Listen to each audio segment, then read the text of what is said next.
Alongside me tonight, I've got quite an eclectic collection of bottles, things that I've been picking up over the last wee while to find a way to include them into a vPub topic or theme.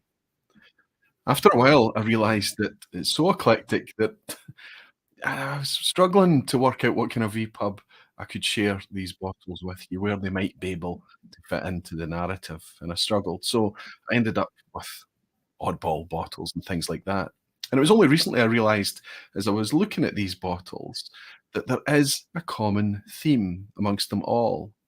Whether it's because they have piqued my curiosity as I've been searching around and uncovering things that I do want to try, maybe try and share with you guys, or maybe it's because they have come from you.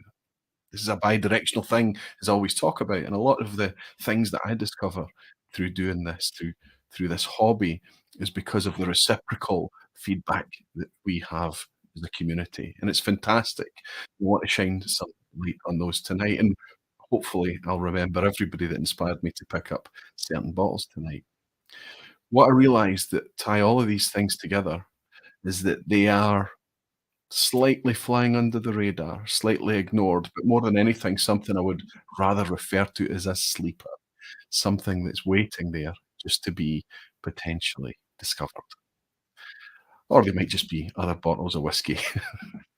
That's what we're going to look at tonight. I'm looking forward to it, and I'll see you all in a second.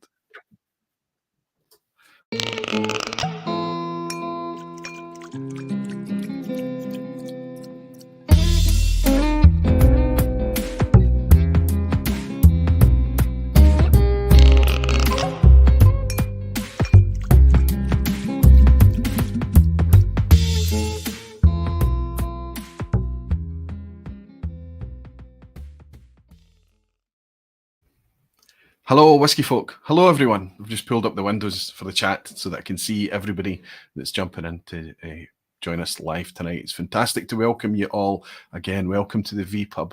Welcome to another Thursday night. I hope you're all doing very well. Great to hang out with you all tonight for a Thursday night for a bit of an obscure topic, let's say. I'm going to try my very, very best to explain to you all why I come up with this topic of these all being sleepers. I don't think any of the bottles that I've got down to my left-hand side tonight are things that I could hold up that everyone is completely familiar with, and we've seen it before and we've talked about it before. I think there's going to be a lot of things that are pretty new, or they are familiar things with a new spin or a new take on them. There's not a lot that ties them together, but as I was collecting the bottles, there were two or three themes, let's say, that broke out for me to connect certain bottles. And it was through that exercise that I came up with this idea of, why don't I just cover all of these themes on the same night and just kind of view all of these whiskies as potential sleepers. And that's where this topic gets slotted in for this vPub tonight. What happened, though, is just out of coincidence over the last couple of weeks, some of the bottles that I had lined up were kind of dropped and pushed off to the side because they're fitting for other vPubs that we will cover in the future. They will have their moment. But I had other things going on just through just general whiskey life in real life and virtually that kind of pushed other bottles forward. Suggestions from you, friends sharing bottles with me, and things just popping up, bizarre things that I just had to kind of make note of the moment and kind of lever those into the proceedings as well. So hopefully we can still stick to that original structure, but we've made it a wee bit more flexible to talk about things around the bottles as much as the bottles themselves. Probably still not making a lot of sense. I don't know how it'll play out tonight, but we'll see. We'll do our very, very best. I'll talk a wee bit more about my definition, of what a sleeper is a bit later. But of course, what I'm going to do before we get into all of that is I'm going to raise a glass to you. Still says YouTube is telling me there are 97 people in tonight. But I can tell from the live screen that it's 237. So I don't know what YouTube is telling you. It's just jumped up to 240 on YouTube and 243 there. So you're all coming in, you're pulling in your bar stools and settling, grabbing your dram, putting on your slippers, whatever it is you're doing. Or maybe you're picking this up on the replay. Regardless, I hope you're going to be comfortable wherever you are and what you're doing. But I'm going to raise a wee glass to welcome you all and jump in to the lounge and celebrate some of you beautiful whiskey folk and dedicated barflies. Cheers, everyone. Welcome.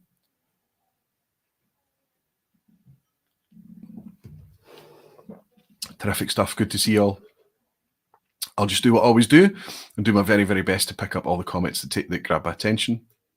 If you're trying to get my attention, and if you're here live, type Aquavite and it comes up in orange.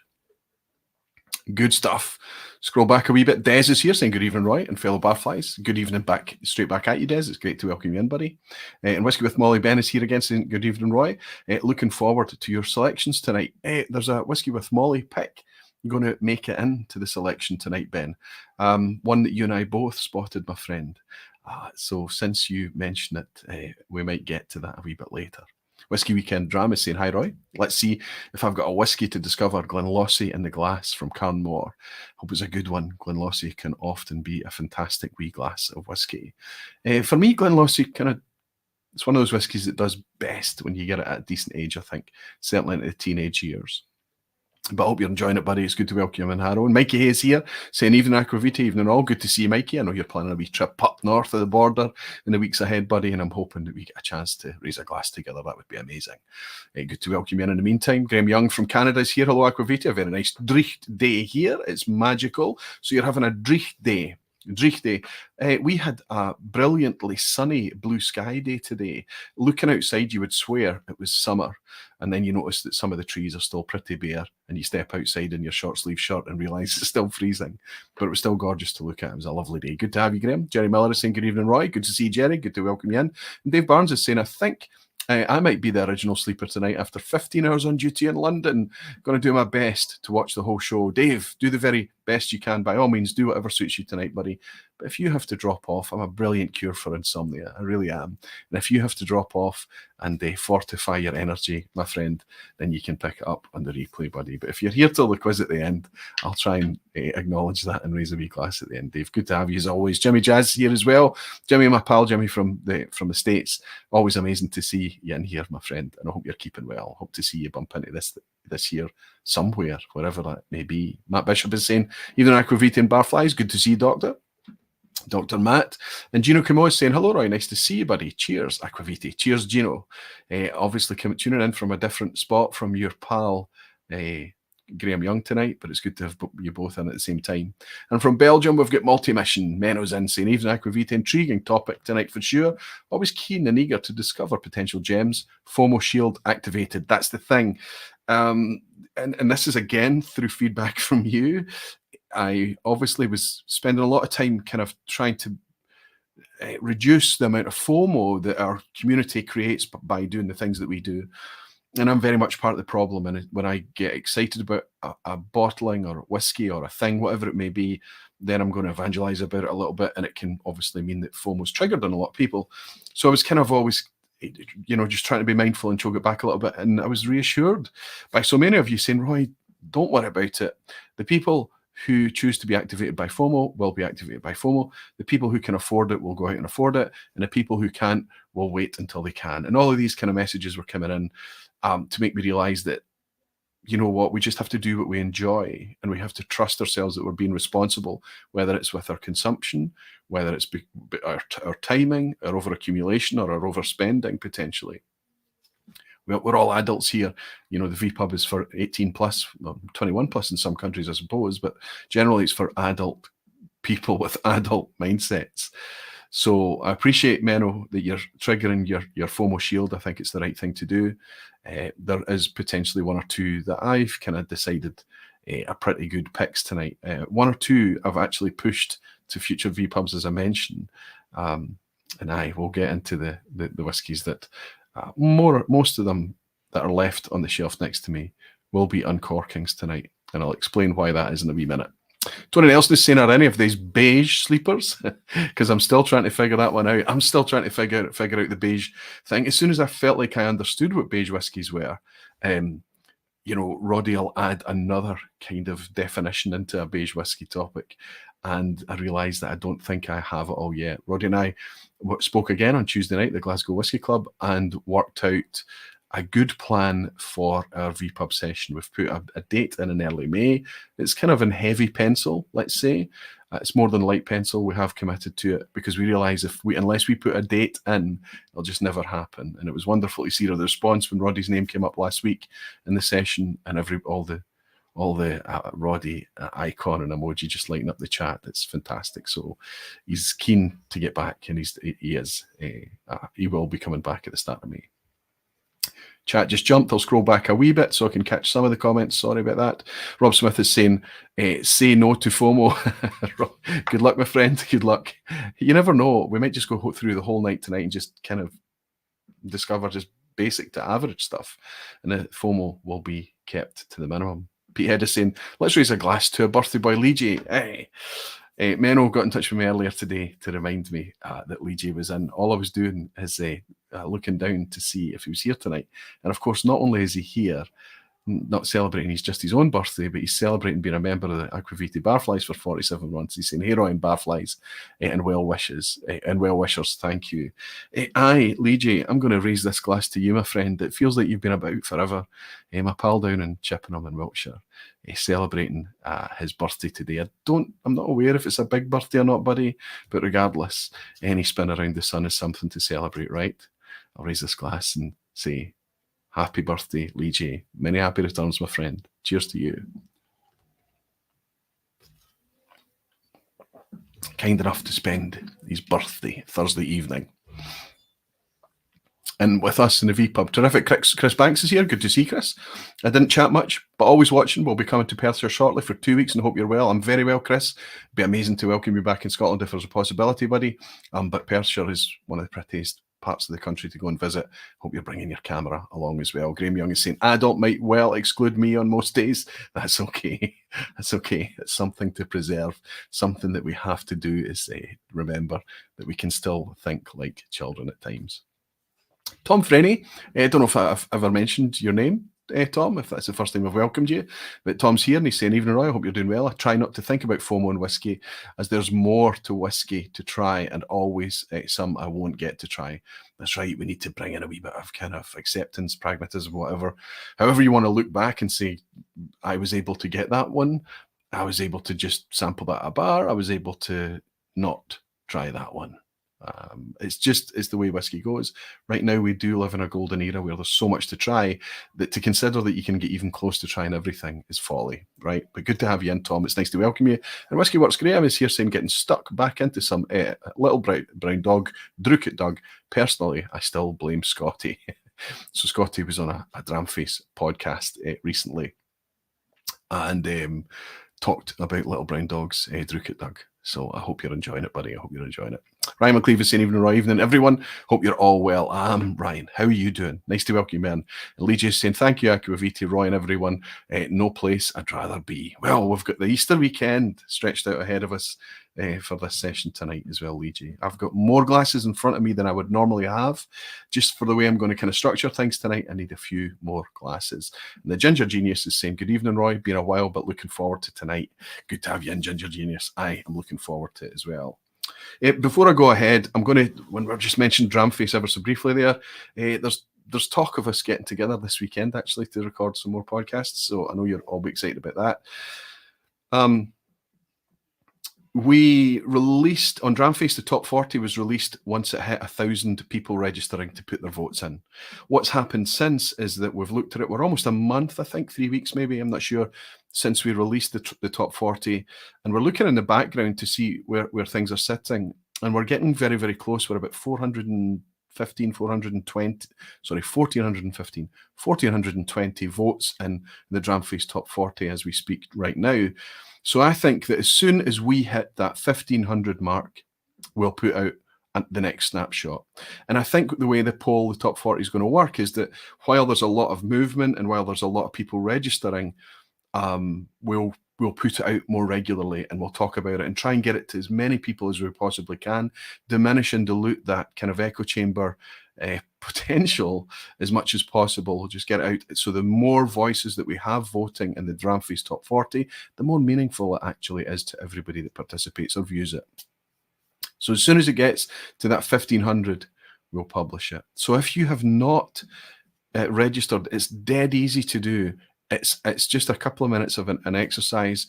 I'll go in and I'll grab the link for you right now if I can, and I'll pin it in here, because there's a chance that if we manage to hit that 1500 in the next couple of days, that we could potentially release the update to that this weekend. I think it would be interesting for everyone.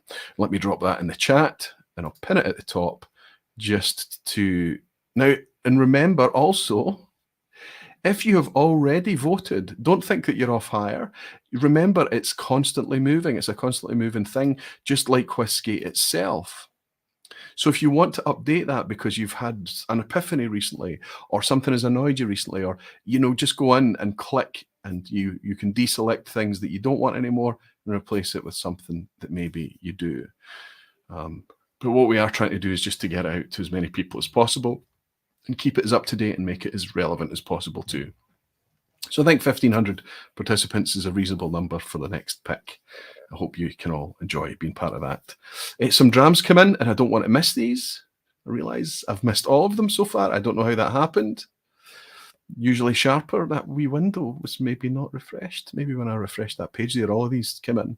James DeGiulio, Andrew M, and Whiskey with Molly Ben are all celebrating being members of the Aquaviti Barflies for 14, 23, and 30 months respectively. Enjoying a birthday dram with you tonight, says Andrew M. So we have another birthday, and tonight Andrew M is celebrating his birthday with us on this wee Thursday night. Andrew, many happy returns to you, my friend. Happy birthday, fella. All the very best. Andrew M, good man. Whiskey with Molly Ben is saying, is this my first time with a pink barfly? Oh, no, I don't think so. 4 years, 48 months. I think you've had a pink barfly now for a couple of months, buddy. Oh no, that can't be right. It's 24 months. I don't know. I don't have a barfly. I can't really tell. But congrats on the pink barfly. Michael Heslin is also celebrating being a member for 27 months, saying cheers from New York. Nice to join live for a change. Thank you very much, Michael. Thank you for your support. Lee J is celebrating, as we mentioned, for 47 months. And Gordon Fraser celebrating being a barfly for 26 months, saying happy. Fantastic. I think he was maybe going to type happy birthday or something and maybe stopped halfway through. Or maybe he's just saying that he's happy. I'm happy too, Gordon. Nice to have you, buddy. A dram come in from Highland Hamish saying, greetings from Inverness. Just in from a great tasting with Ryan Sutherland of 8 Doors. A very strong lineup. Moan the blends. Good stuff. So we'll maybe not see Ryan in tonight if he's been out hosting a tasting for all of you guys. I'm glad you were able to hang out. He's a good lad, isn't he? Our Ryan Sutherland up from 8 Doors. And Andrew Castellane. Andrew, I'm certain that's the first time I've welcomed you in, buddy. It's the first time I've butchered your name, but probably not the last. No dramming for me, still on the night shift here in Michigan. Cheers, Roy, and all the barflies. Andrew, thank you very much for being able to join us. Keep one eye on the chat and the vPub and one eye on your work, of course. So Andrew and Highland Hamish, thank you very much for your drams. Cheers, guys. Thank you. And Thomas Dam has bought me a generous dram to say good evening, sipping a 50-year-old Brook Laddie, private cask bottling, not my own cask, from a sherry cask, by no means a sleeper whiskey. Hopefully it's whitening you up. Fortifying the energy reserves, Thomas. Thank you very much for your dram. And Antoine Ham, rhymes with Thomas Dam. Antoine is celebrating being a member for 16 months and saying happy to finally catch the live. It's all coming in now. Gene Kelly's bought me a dram as well from the States, saying celebrating my birthday earlier this week. 3 out of 25. And happy to, 25th of March, just a couple of days ago. Happy to be here with such good folks. Gene Kelly, many happy returns. Belated as they may be, happy birthday to you as well. Cheers, everyone. Good. So we're in good shape. What I wanted to do tonight is have the bottles not sealed. A lot of the vPubs, and I think it's fine to use the vPub as a kind of tear the foil, uncork, kind of have a first neck pour and just kind of react to the whiskey. I think that's okay. But I always have to caveat it. It can in no way be a proper review of a whiskey. I think you can often get a very, very good feel for a whiskey from the neck pour, but so many drams that we come to love in life maybe haven't hit us at the very first sip, right? Some of them are kind of slow burners and they take a wee while to get to know. So I always have to caveat the content. For certain vPubs, for the topic such as tonight, I think there's an argument that I should be opening them in advance, letting them sit in the glass, comparing and contrasting with other similar things, their peers maybe, and just have a kind of bit of time with it before I turn up here with you, in order to be a bit more prepared and have kind of thought out things to say in advance. And I will attempt to do that in the future as well, dependent on the topic, of course. However, this week, it was just crazy. I mean, bear in mind, let's just leave it the fact that I'm supposed to be building in 2 or 3 nights a week of dry nights, that I'm not having not just whiskey, but beer or wine with dinner or anything, where I'm just trying to be a wee bit careful on nights that I don't have to. So there's that. And then this week also had the Glasgow Whisky Club, which was a 9 dram session this week. It was 7 drams plus 2 special guests. We had Mark, an ex-member, and our treasurer from Australia. He'd moved away to Australia. He came back, donated an Australian bottle of whiskey. Ralphie was in attendance tonight, one of the original founding members. I don't know if he was a founding member, but let's say one of the old members of the older members of the Glasgow Whisky Club. He made a return. He was in Scotland and he joined us on Tuesday night, and he brought a bottle as well. So we ended up having a 9 dram session on a Tuesday night, which meant that last night I wasn't really in any kind of frame of mind to sit down and do the prep for this tonight. But then I had 2 16-year-old girls who needed collected from their prom in the middle of the night. So I was up at 2:30 going to pick up my daughters, which means that there was no chance of having a dram on a Wednesday night either. I say all that to say this. I'm going to continue to just uncork most of the whiskies that I want to talk about tonight because they fit in with the subject matter. The ones that were just to the periphery or don't really fit in quite as well, I have put to the side. As I mentioned already, I'll be able to pick those up for future topics on the vPub. So there will be a lot of uncorking, so I need to caveat at the start that there will be reaction as opposed to review, and I hope you're okay with that. Bruce is celebrating being a member for 25 months and saying 25 months on the bar, time flies when you're a bar fly. That's right, Bruce. It certainly does. Thank you for your support, buddy. I'm just going to finish this off.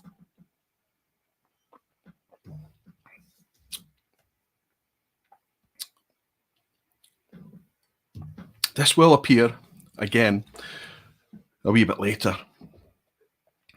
But before I get into all of that, I'm going to define what I mean by a sleeper. What do I actually mean when I talk about a sleeper whiskey? One of the greatest things about whiskey is the exploration of whiskey, finding something that you're trying for the first time, maybe you've never tried before, either because it's a new distillery, a new brand, a new expression, a new age statement, a new take on something that you're familiar with. Whatever it is great, but it's a costly exercise for you to discover those things waiting. It's expensive.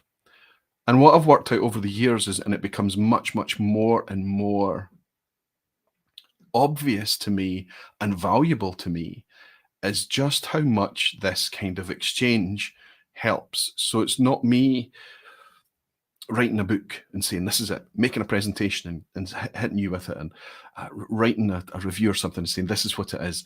This community that we're building here, the vPub sessions in particular, because of the live stream element, everything, there's this exchange going on, and it doesn't end when the live stream ends.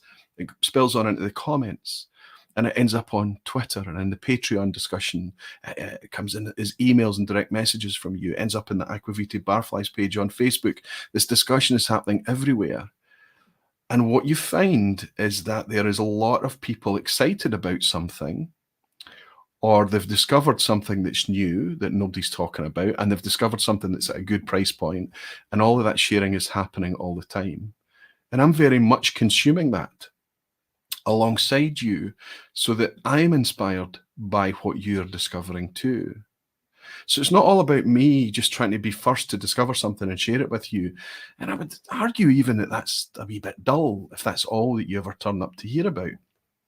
Wouldn't it be great if I could hold up a bottle and say, my pal, whoever, brought this to me, and I'm very grateful to them, and kind of encourage that whole kind of giving credit where credit's due maybe, but just encouraging everyone to vocalize and be expressive when they find something that they're really enjoying. And a lot of people would argue with that and want to keep it to themselves and say, please don't spoil this whiskey, don't talk about this whiskey. I can still get this whiskey. It's at a good price. I know where to find it. I know where to buy. If you talk about it, it'll disappear. Well, if it disappears, it's because it's a success. And if there's a success, we hope that that breeds more success and it encourages that producer to provide more of the same, or to have other producers look at the success and say, there's a space, we can do something there. Why was that celebrated so much? Okay, we see what they did there. They made a good product. They priced it fairly. They were transparent about it. You know, it doesn't, for us as enthusiasts, it doesn't seem like it's a difficult thing to do, but a lot of the products that we pick up and look at, we wonder why it's been so challenging at times. Anyway, I want to celebrate that tonight, and I want to focus on that throughout tonight. I have got one glass in front of me, and then I've got two glasses in front of me for a wee side-by-side comparison. Behind that, I've got a row of three glasses for a wee triplicate, a wee trifecta comparison. And then if we're all in okay shape after those, somewhere close to the end of tonight, I've kept two to the very, very end that we can choose to open and talk about, or we can, again, with some of the other ones that have not made the cut tonight, we can bump it down the road a wee bit. I have no responsibilities tomorrow, so I can relax with you. I will be pouring small pours tonight, just kind of 10 mil, 15 mil, that kind of order, and keeping it light and going for kind of compare and contrast rather than just sitting here and having a wee session with you. John McAllister is celebrating being a member for 3 years and 2 days. Fantastic. And he's bought me a dram too, saying, I don't get a chance to tune in live so often, but really enjoy a replay. Cheers, Roy. John McAllister, I think that might be the first time I have welcomed you, John. And I need to put something in this first clean glass in order to do that. And this is something that I'm going to sip as an individual pour tonight.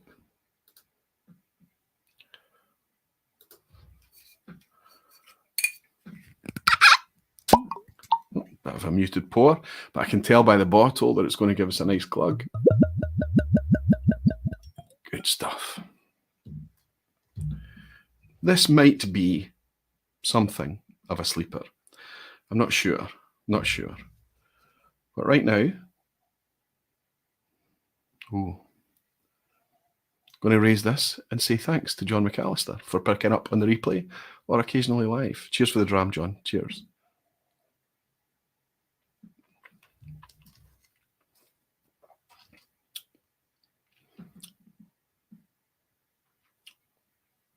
I'm going to pour just a wee touch more.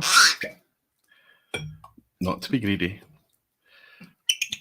But rather than just have a wee drop in the bottom of the glass, what I really want to do, especially when I'm opening this tonight and sharing it with you live, is I kind of want to do, and I've kind of got, this is muscle memory with me. I know a lot of people at Whiskey Club, and maybe you guys tuning in the vPub wonder what the hell I'm actually doing. But I just always roll the whiskey onto the side like this. And I want to coat the glass as much as I possibly can. Now, I've ended up with probably closer to 20 mils in this glass now, but I've really coated it. And when I first put my nose in the glass there, what I got was a kind of almost a dishwasher, empty glass type taint to it. If you store your glasses on a shelf, it'll tend to smell like what that shelf smells like, or that area of your house. Some people keep it in a cabinet, which is better, a wee bit closed, away from dust and things like that. Some people keep it in a box so it can smell of cardboard, or sometimes it just smells of, I don't know, clean dishes or something. And that's what I got there. So in order to kind of just wipe that out a wee bit, just coat the glass completely as much as you can in the liquid. And from then on in, what you're getting is liquid. So a sleeper. Something that I hope could be something once it's discovered in the future. Something that we can see an edge to it, we can see a value to it, we can see something that should be celebrated and talked about. So we want to naturally start to share it and get excited about something. This, as a concept, I think, is a sleeper concept. It is an expensive bottle. It was a purchase that I did not take lightly, and it's a purchase that's been on my radar for a long, long time. And I held off. It was so much of a sleeper that no one was talking about it. And when no one's talking about it, it's easy to hold off. So I just said, nope. So there was during lockdown, the first edition came out. A couple of years ago, the second. And I think I've already seen, although not on the website, but I've seen on social media and things like that, that there is a third edition of this out now. This is from Benriach up in Speyside. It's a Brown-Forman product. But what's really quite interesting about this is that this is their malting season that they're calling this release. This is the second edition that I have, and I have it for no other reason than it went on special offer. First edition was £100. I think it's still around about £100 out there. Third edition, I don't even have a price for yet. It's probably about the same price. But this one dropped to 70 odds, £75, something of that order. A wee bit cheaper. And while it was on offer, while it was part of one of the online retailers' price drop promotions, I decided just to pick it up. And I purchased it because I'm curious about a very, very specific thing. Not just a sleeper expression, but a sleeper concept. A malt sleeper. I'm not talking about a bottle of malt whiskey. I'm speaking about malt. Just this week, there was an article has gone out on Dramface talking about Springbank and talking about the things that make Springbank so loved, so unique, such a dense, flavourful spirit. And one of the things that was focused on in that article was the fact that they are unique. They're unique in Scotland in as much as that they are the only producer that relies 100% on their own in-house malting floors. All the malt that they use at Springbank, that's for Hazelburn, Springbank and Longrow, is malted on their own malt floors in-house. Occasionally in the past, because they try and also provide Glengyle too, but occasionally in the past, just out of pure, just keeping the production up to speed and balanced, due to shifts and difficulties and challenges, occasionally I know that they've reached out and sourced external malt on occasion, but I think we're down at, probably single-figure percentage sourced malt. So you have to look at Springbank and say, that has to be one of the major factors in Springbank's success. Springbank's success as a business has been loved by, there's 100 reasons why we love Springbank so much, but there has to be something that marks it out as being different, unique. And it would seem to me that that's a very, very obvious thing to focus on. 100% in-house, floor malted malt. So that makes you look elsewhere across the landscape. Look at Kilchoman have installed a malt floor now. Lefroig and Beaumont have had malt floors for a long time. Balvenie's had a malt floor for a long time, as is Highland Park. Glengarry has reinstated its malt floor, and there's talk of Ardnamurchan instating a malt floor at some point in the future. So there's producers out there that really feel it's important, and it's not just there as a tourist attraction, that it actually lends a quality or a depth to their product.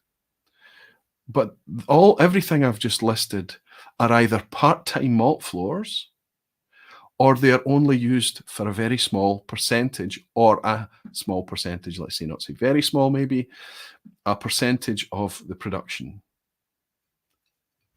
They've not tried to expand and add additional malt floors. They've not tried to reduce the reliance on maltsters or whatever. They have just kept it at whatever works for them and kept it at that point. So it seems to me that they've got to a position, and that's it. It's fixed. This is our product. This is our offering. This is how much of our in-house malt that we need, and they run it to that schedule. Benriach is one of those distilleries. However, what's interesting about this release, and I wish it was clearer on the label, I believe this release to be fully 100% made from their in-house floor malted barley. Now, I've kept the tube for this one on hand. And I've read this tube. There are lots of things here that I'm glad are here. There's lots of detail and things. It tells us that it's first fill bourbon casks, but only here. It doesn't tell us on the bottle. That's a shame. It tells us here that it's natural cask imparted color on the tube. It doesn't say on the bottle. It's a shame, but it's here. So I'm being petty to even bring that up. But what it doesn't tell us, what's the chill filtration status of this? Is it chill filtered or not? Come on, Brown Foreman. Don't just share it with us. We know that Rachel Barry hates adding colour to malt whiskey, so we can imagine that even if it hadn't said that in the tube, we can imagine and just look at the colour of this. It's really quite pale, that it's natural colour. But what else? I'm looking at this and it's pretty frustrating. It says malting season hand malted at the Benriach distillery autumn of 2013. Well, that's talking about the malt. We don't know how quickly that malt was then used in order to distill this product, so we don't know. But it does go on to tell us that it's concerto barley, fantastic, and it tells us that it was bottled in 2022. But we've got no idea how old this is. It matters not. We know that it's less. That it's probably 8 years old, something of that order. It could be 9 years old at the most. Fine.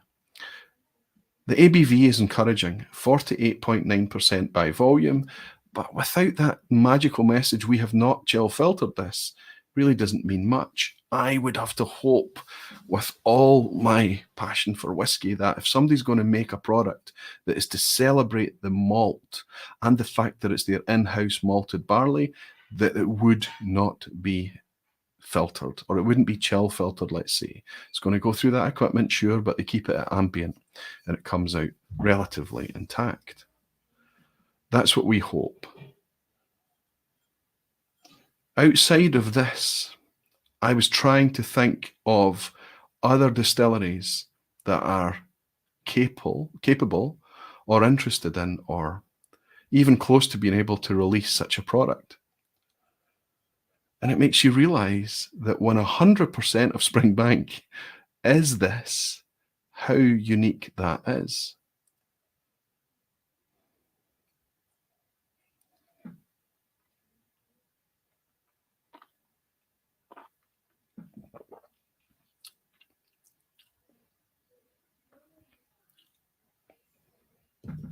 Why do I think it's important? Honestly, I don't know.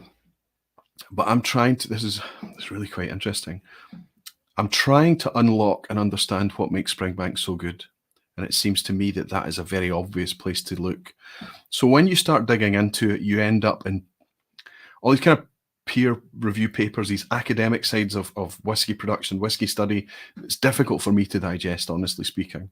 But there's been a few kind of discussions I've had with people who are very hands-on, distillers, or people that are not maybe distillers, but they are involved in distilling and they're involved in production and making decisions about production, that are very, very keen to push this whole concept of in-house floor maltings, because it turns out that due to bacteria, due to very unique things about the place and the environment, the microclimate, the provenance of it all, due to CO2 levels, due to lots and lots of things that are very, very different from an industrial maltings, a centralized maltings, that mean that it can add some very, very interesting, characterful things to the whiskey. As I'm sipping this, from the get-go, I'll be honest, I wasn't super excited about getting anything. I felt it was maybe going to be a wee bit spirity and potent. That's not really that. That's not the issue. This is buttery, buttery, buttery liquid. Very bright, spring flowers. Definitely malty. I would go as far to say pastries, apple pastries, but certainly a cereal vibe to it, a cereal feel, almost a sense of anybody that's kind of walked around a courtyard or walked around a distillery. There's a really quite malty cereal air and atmosphere to things, depending on what's happening at any given time. And it's a wee bit reminiscent of that, but it's brighter and fresher, a bit more floral, a bit more fragrant than that. And there's lots of light, bright orchard fruit too, kind of apples definitely, as I say.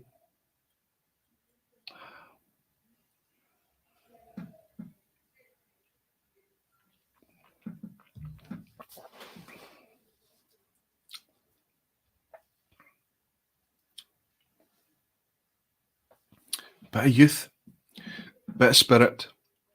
I love it. Something I like, something I enjoy, something I seek in whiskey even. But with that youth, it has to have, it can't be all jaggy, it can't be hot. It has to be just something that makes it clear that I'm tasting a wee bit of that lovely malty cereal sweet spirit. And that's definitely here, and it's in check. This has been reduced. 48.9% is no way that's cask strength right, especially at this age. So there has been some reduction done here. It's fine. Whatever reason that they've arrived at 48.9% is absolutely fine. It is what it is. I am very, very pleasantly surprised by this first glass. This is the type of whiskey that is not only interesting, but right up my street.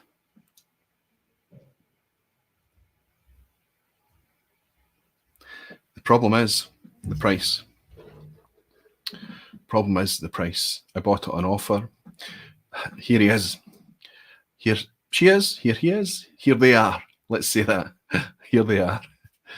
Nick Morgan. I mean, Wook is back, says Menno. I doubt very much it's Nick Morgan. Wook has arrived. He's a regular visitor these days, or they are a regular visitor these days. The conspiracy theories remain. They abound. We don't know who this generous, benevolent soul is, but I'm going to raise a glass and welcome in our mysterious vPub lounge visitor, and they thank him once more, or thank them once more. It's terrible. Thank them once more for their generosity. Cheers, Wook. Cheers to you. Come on, tell us a bit about you, my friend, as he gifts the Aquavitae memberships once more. Super, super generous. So let's just talk about the barflies for a bit. You are the people. If you join and you accept one of those memberships, you assist keeping the vPub absolutely ad-free. We're actually beyond that now, if I'm honest. My focus is gone. We are easily, and for a long time now, there's more revenue coming in than YouTube ever gave me for running ads. So don't worry, I'll never go back to ads again. But what it's actually doing now is it's offering me a fabulous other revenue stream, which helps me diversify things a little bit too, and helps everything endure and keeps everything utterly independent, so that you know when you tune in at the vPub, you're only ever listening to an independent opinion with nothing else, no skin in the game whatsoever. I think that's pretty important. And Dorpass Whiskies bought me a dram too to say cheers everyone at work, but we'll watch later.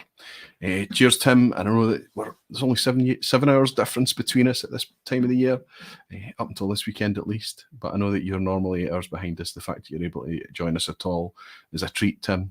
Thanks to you, and I hope you enjoy the replay. Cheers. Cheers, Wook, and cheers, Tim. That's a really good, quite dense, but light, oily, buttery beginning. I quite like that. I cannot recommend it for £100 a bottle. £77 a bottle, £75 of that order that I spent on this. Well, it was an offer. We can talk. It's interesting. I know it's not going to be cheap to produce this. It's probably quite a small outturn. It's probably sub 10,000 bottles, I would imagine, maybe just a few thousand, I'm not sure. But it's a wee bit expensive, and it's certainly one for the geeks. If it is one for the geeks, and if it is something that you want to celebrate that malt floor, Benriach, please just tell us the vintage of the liquid, not necessarily when it was malted. Please tell us that too. Tell us about the condition of the colour on the bottle. Thanks for telling us on the tube. But tell us about the casks on the bottle. Thanks for telling us on the tube. And on the tube or the bottle or someplace, tell us about the condition of the chill filtration. when you're charging this amount of money for quite a young whiskey, tell us why it is so precious. Tell us why it is so cool. Tell us why it should be something that we wake up. Because I think right now, it's sleeping. Mika is celebrating being a member for 14 months, saying Benriach smoky quarter cask 46% is amazing. Buy it. So there's a lot of you out there asking me why I'm not talking more about Benriach. And it's like they've stepped up. Okay, the 10-year-old stuff is 43%, 12-year-old stuff is 46%, but they still withhold some of that. That's just like they're almost getting there. It's almost there. And I also believe that the liquid is going to get better and better. The more it settles, the more they know what they're actually doing, the more it becomes a solid core range that we can actually connect with. I think that Benriach in general is a bit of a sleeper of a distillery. And I'm only speaking about my community, potentially, the online whiskey community, maybe. I've got a 10-year-old and a 12-year-old over there. I think they're decent whiskies, but they're not quite there. They're nothing that I really want to shout and scream about.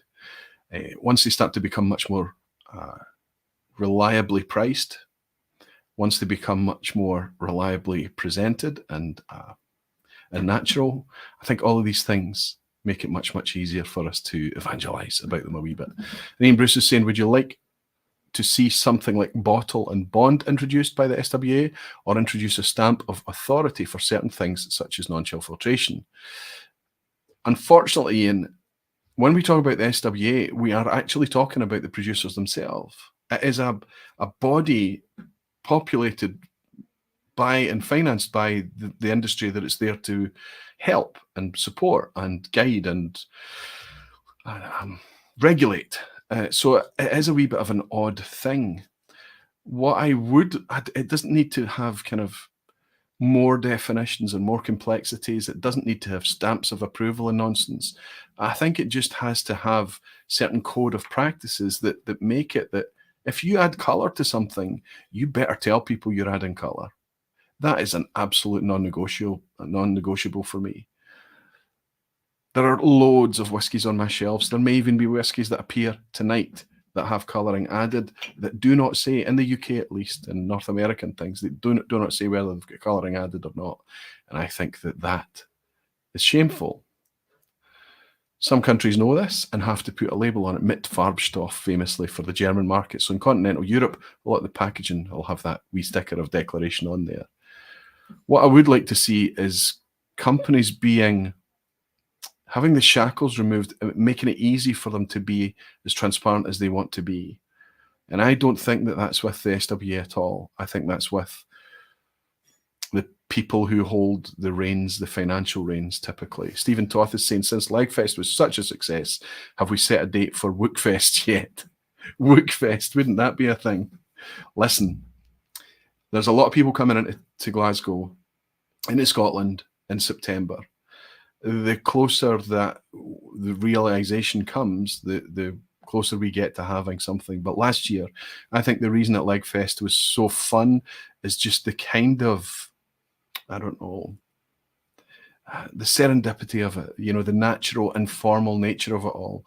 The fact that I didn't feel too much pressure about providing or just making a time and allowing us all to meet up. So I think maybe September this year as well. Anybody that's active on the Aquavitae Barflies page on Facebook, you're going to be most up to speed with anything that's happening in Scotland in September. And it would be wonderful to welcome anyone around about that time of year. It's right in the middle of OSWA season. It's quite busy and hectic, but if we can make it so that we've started the OSWA's process and we're just in the kind of quiet period where the votes are coming in, then that I can focus my attention on doing something in September. It worked out last year, and it'd be really cool if it could work out this year, Ian. Hellswood is saying, as Blair says, all the cool kids will be on Isla at the beginning of October. So I think what we maybe want to do is use the kind of close to the end of September time frame before all the cool kids, as Helen says, go over to Isla for early October. Don't know if I'll be able to make it there, Helen, in early October. Never say never. You just never know. Okay, I'm going to move on quickly because I'm now into 2 glasses here. So I've got 2 bottles that I want to compare. So we've talked about this whole concept of malt being a sleeper. There are not enough releases out there where we can celebrate or taste or connect with things that where the floor maltings have been front and center. I'm struggling to think of other expressions outside of this Benriach, and of course pretty much everything from Springbank. It's difficult. This is a good start, and this is another kind of positive flag that floor maltings could potentially have a very significant input to flavour, texture, interest, character, engagement in Scotch whisky in the future. It's not a big sample set, I appreciate, but if you've got any ideas, if you've got any suggestions of expressions out there, whether it's Scotch or not, I would love to hear it. Anyway, let's talk about casks. Let's talk about cask sleepers. And let's specifically talk about alt sherry. When I say alt sherry, I'm not talking about different types of sherry exclusively. I'm talking about things like that add interesting complexities to whiskey. Some of the casks are rare. It's not ever going to be a thing that we can use, and it's not going to define a core range or whatever.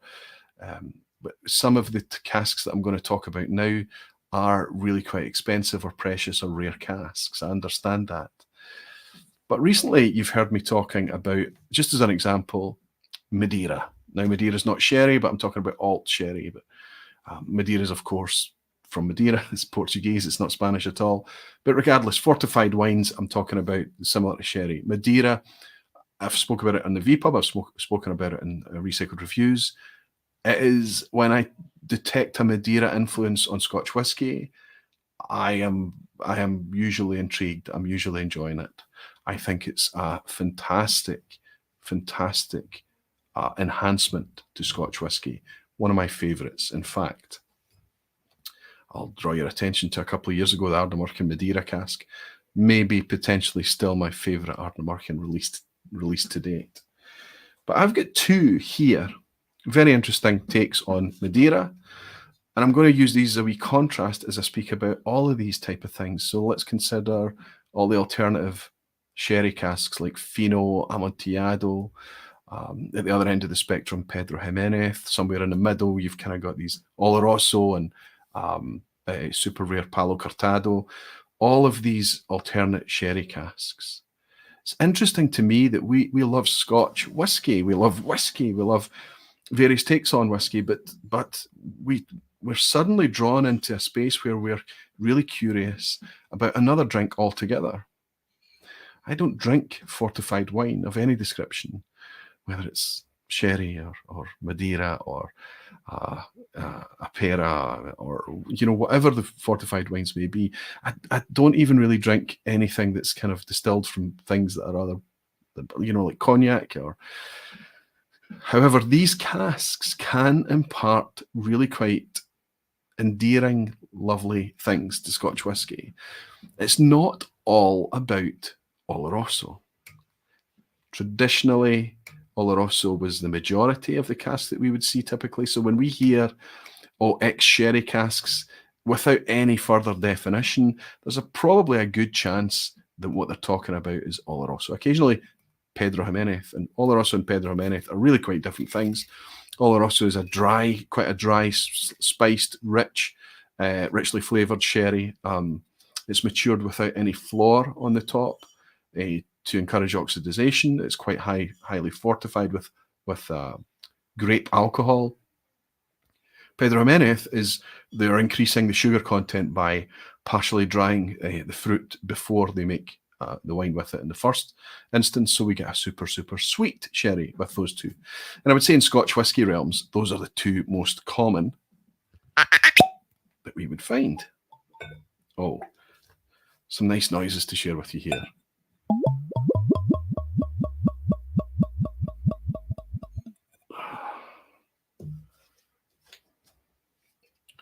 Tell you what this is in a second.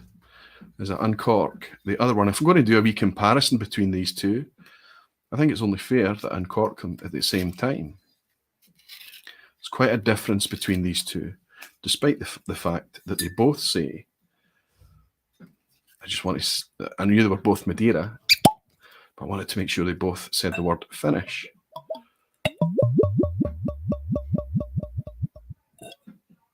Very similar in colour, actually, very close. Can we just mention that both of these, I'm actually pouring these quite small.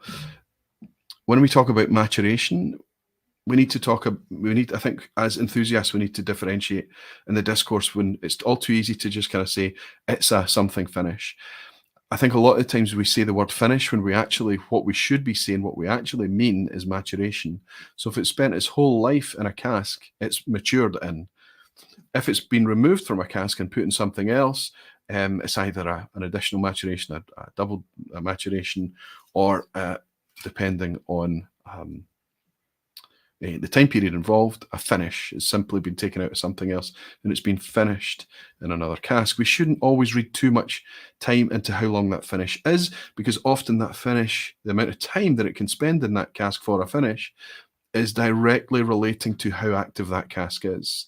And if it's a very, very active cask, if it's a first time use for Scotch whisky, it can impart a lot of things instantly, very, very quickly. So leaving it in that cask for more than just a few months, 1 year, 18 months or something like that, leaving it in there for too long can completely upend the spirit and mean that you've kind of drowned it out and it's all about the previous incumbent of the cask rather than the spirit that's gone into that cask. So I think that the time is often directly related to that. But sometimes it's done a bit clumsily and we can't really tell. Sometimes it has been left too long, or sometimes the finish hasn't made much of a difference. I'm hoping that we can taste the finish in both of these because it is one of my favourites. They are both Madeira cask finishes. This one here is non-age statement. It's the part of the Cask Craft series from Murray McDavid, and it's a Madeira finished linkwood. This one here is from Tomintoul, so this is an indie, this is an official, and Tomintoul have given us a really generous age statement here of 15 years. They've told us about the details here, 6,000. Oh my goodness, this is actually a bottle number, 6,082 of 6,654 bottles. They tell us that it's non-chill filtered. They tell us that it's natural colour. It's 46% ABV. 15-year age statement, as I say. So everything that we want to know here, more or less, is included. It goes into a wee bit of detail about Robert Fleming, Master Distiller, and things like that on the back. But we've got all the ABCDs in check here. We don't quite have that here on the Murray McDavid series, and I know that a lot of people are going to be pissed off that me even mention this up. What a petty, nonsensical dweeb of an enthusiast I am. I think it's important to talk about this because it's so bloody close. There's no age statement here. We've learned that we don't always need that when the whiskey is good.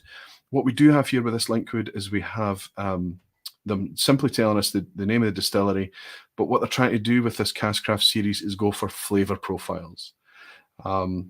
And try and bring a very, very easy, accessible way to talk about maturation, which I think is a beautiful concept. I think it's a fantastic concept.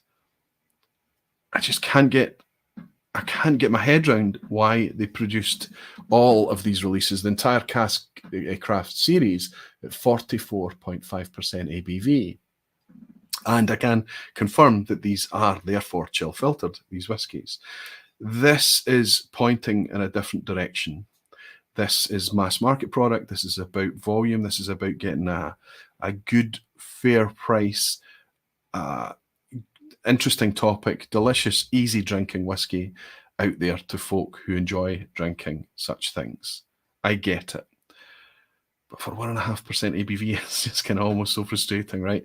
However, if we then look at this on the ABCD specs, where we've got 4 out of 4 for age statement, bottling strength, chill filtration, and dye for colouring, 4 out of 4 natural colour, no chill filtration. We've got the bottling strength is intact at 46, and the age statement is here. But if we look at this one, age statement, we don't have an age statement on this at all. Bottling strength is just a wee bit light at 44.5. Therefore, chill filtration, it doesn't get a point for that either. And it doesn't tell us even if it's natural colour. It may do, no, it does on the back. So it does get a point. We've got to celebrate the things that should be celebrated. Natural colour. There we go.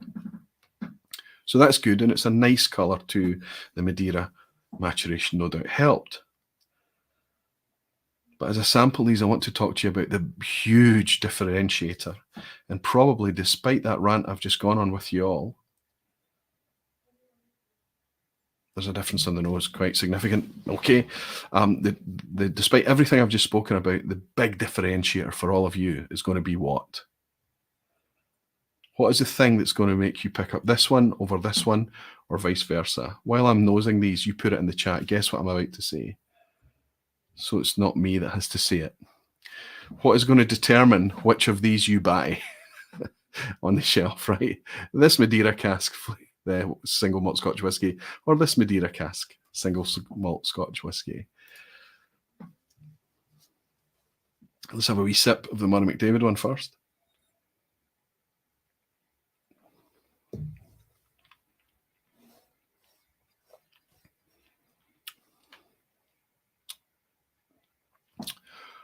Beautiful fruit, sweet orange, lovely spiced sweet orange, just a big hit of fruit.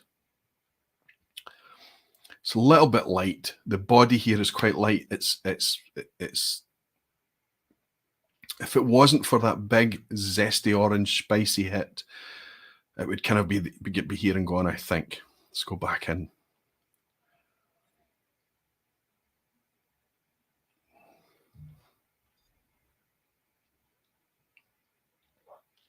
It says fruity and sweet on the label. Certainly fruity, my goodness. I can't recall a more orangey whiskey. It's even gone as far as making me think a wee bit of fizzy Fanta. Orange oil, orange cordial, that type of thing. Orange syrup. Very orangey. Remember, just coming on the back of that very buttery Benriach might be affecting things a wee bit too. But very, very fruity whiskey. Light in body. A little bit of bitter sweetness on the finish. Not particularly long. Let's short to medium finish, let's see. This one's a bit quieter on the nose, I think. So we're moving into Tomintoul's 15-year-old now. Regardless of the fact that there's no age statement on that Murray McDavid, we have to assume that it's going to be younger than 15 years old, right?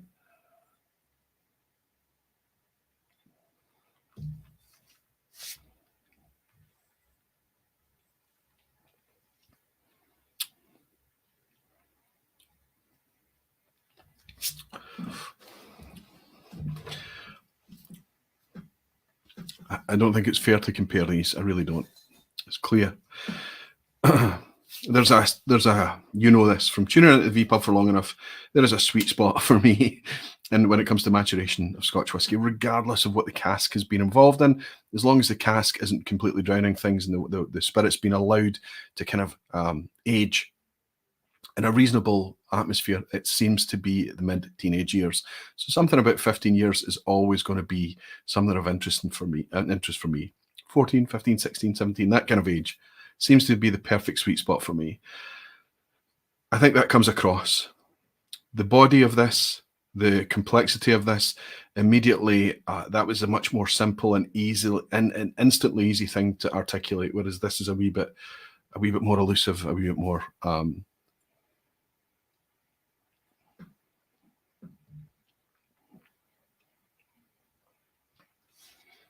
still quite orangey, marmalade-y this time. Slightly more zesty, pithy. Takes on a zesty orange, I would say. Marmalade is a fantastic call, actually. It's just that's exactly what it's like. It's a little bit more spiced. It's a wee bit salty even, and a bit nutty too. There's just lots of kind of wee peaks here. There's wee kind of details popping out. The finish is longer, seems to hang around a whole lot longer, seems to feel like it's much more substantial on the palate. So we've got body here. Let's go back to the first one.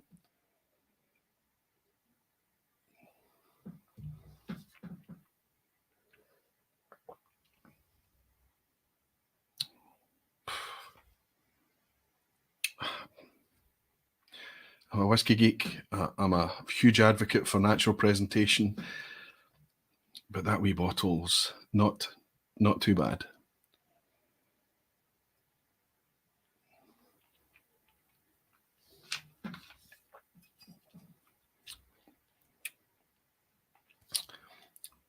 Bit more detail, bit more definition, bit more complexity, certainly more body, more dryness, more bitterness. Bitterness can be a really nice thing. And this is just very, very easy and approachable. Straightforward, simple, big bang of bright fruit. Easy drinking whiskey, potentially danger whiskey, honestly, whereas this is a wee bit more attention grabbing, I would say. However, I'm going to tell you the big flaw in this and the big flaw in this. Let's see if you have flavour, but Whiskey with Molly Ben, Sachin Kainth, Flavour for Pounds, Major Nut, Whiskey Games Matt Bishop. 2 counts in here tonight for Matt Bishop. You're right. Price. This Tomintoul, I wrote it down. Yeah. This is 15-year-old naturally presented whiskey, and it is a special edition. It's not core range, but it wasn't cheap. This was nearly £80 for this bottle, close to £80. Now, I'm happy to pay that because I'm hoping that I get that Madeira lick out of it, and also probably it's going to be one of those whiskies that's going to change and develop over time. Caveat is always the neck pour tonight. £80, whereas this bottle is too cheap. It's too cheap. This was £27 or something. In fact, I think it was ridiculous. I think I got it for £26.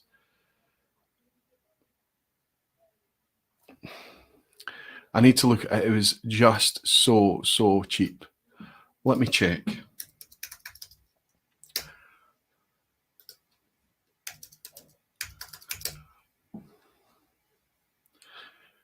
Yeah, £27 and change. How can this be too cheap? Well, if it was 46% ABV,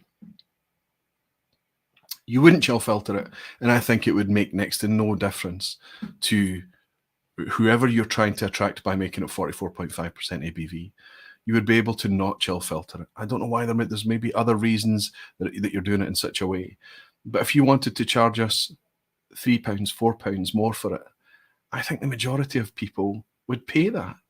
Natural colour and non-chill filtered.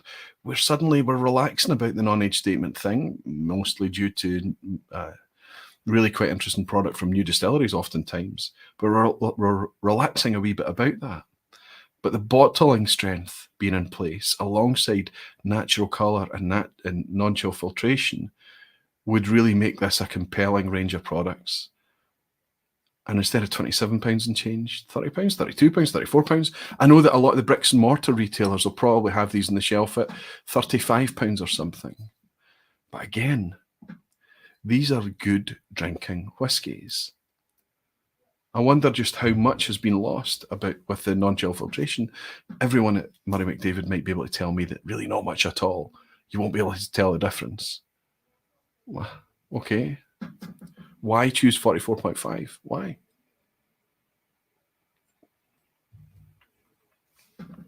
Price point. Sweet. It is sweet. But the sweetness comes across like a syrup, orangey syrup.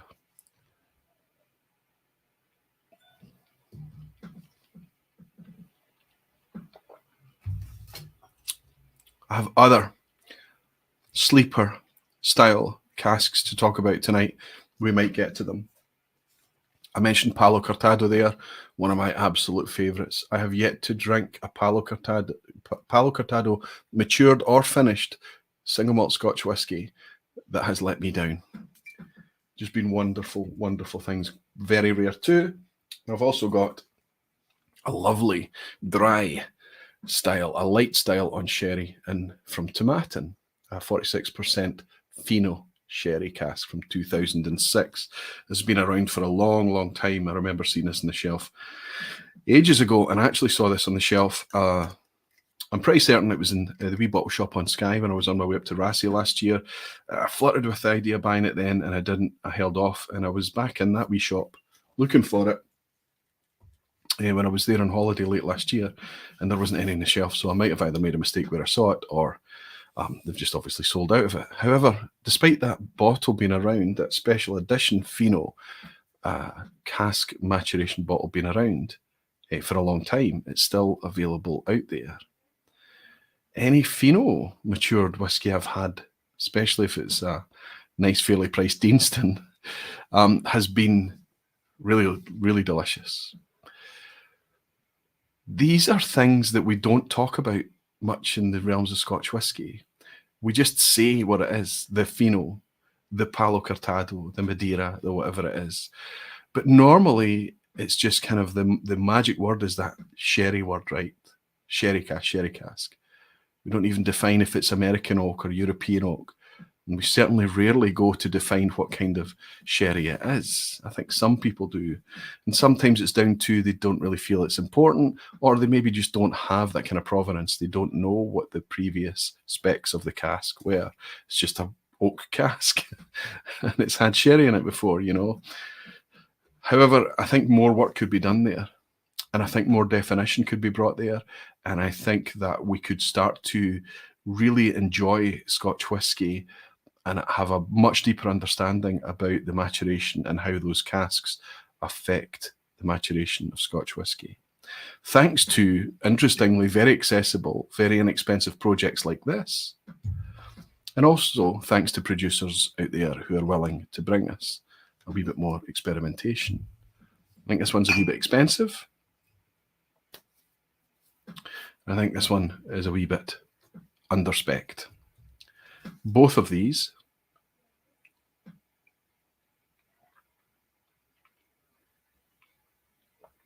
are excellent fruit bombs.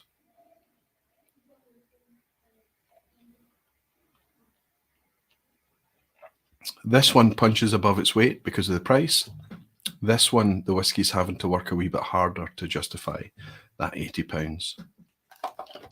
Let's push these off to the side because we've got a lot to talk about and get on. I've got a three-way comparison coming up next. It's really two, but I'm going to put a third one in just as a kind of, I don't know, not a control, but hey-ho.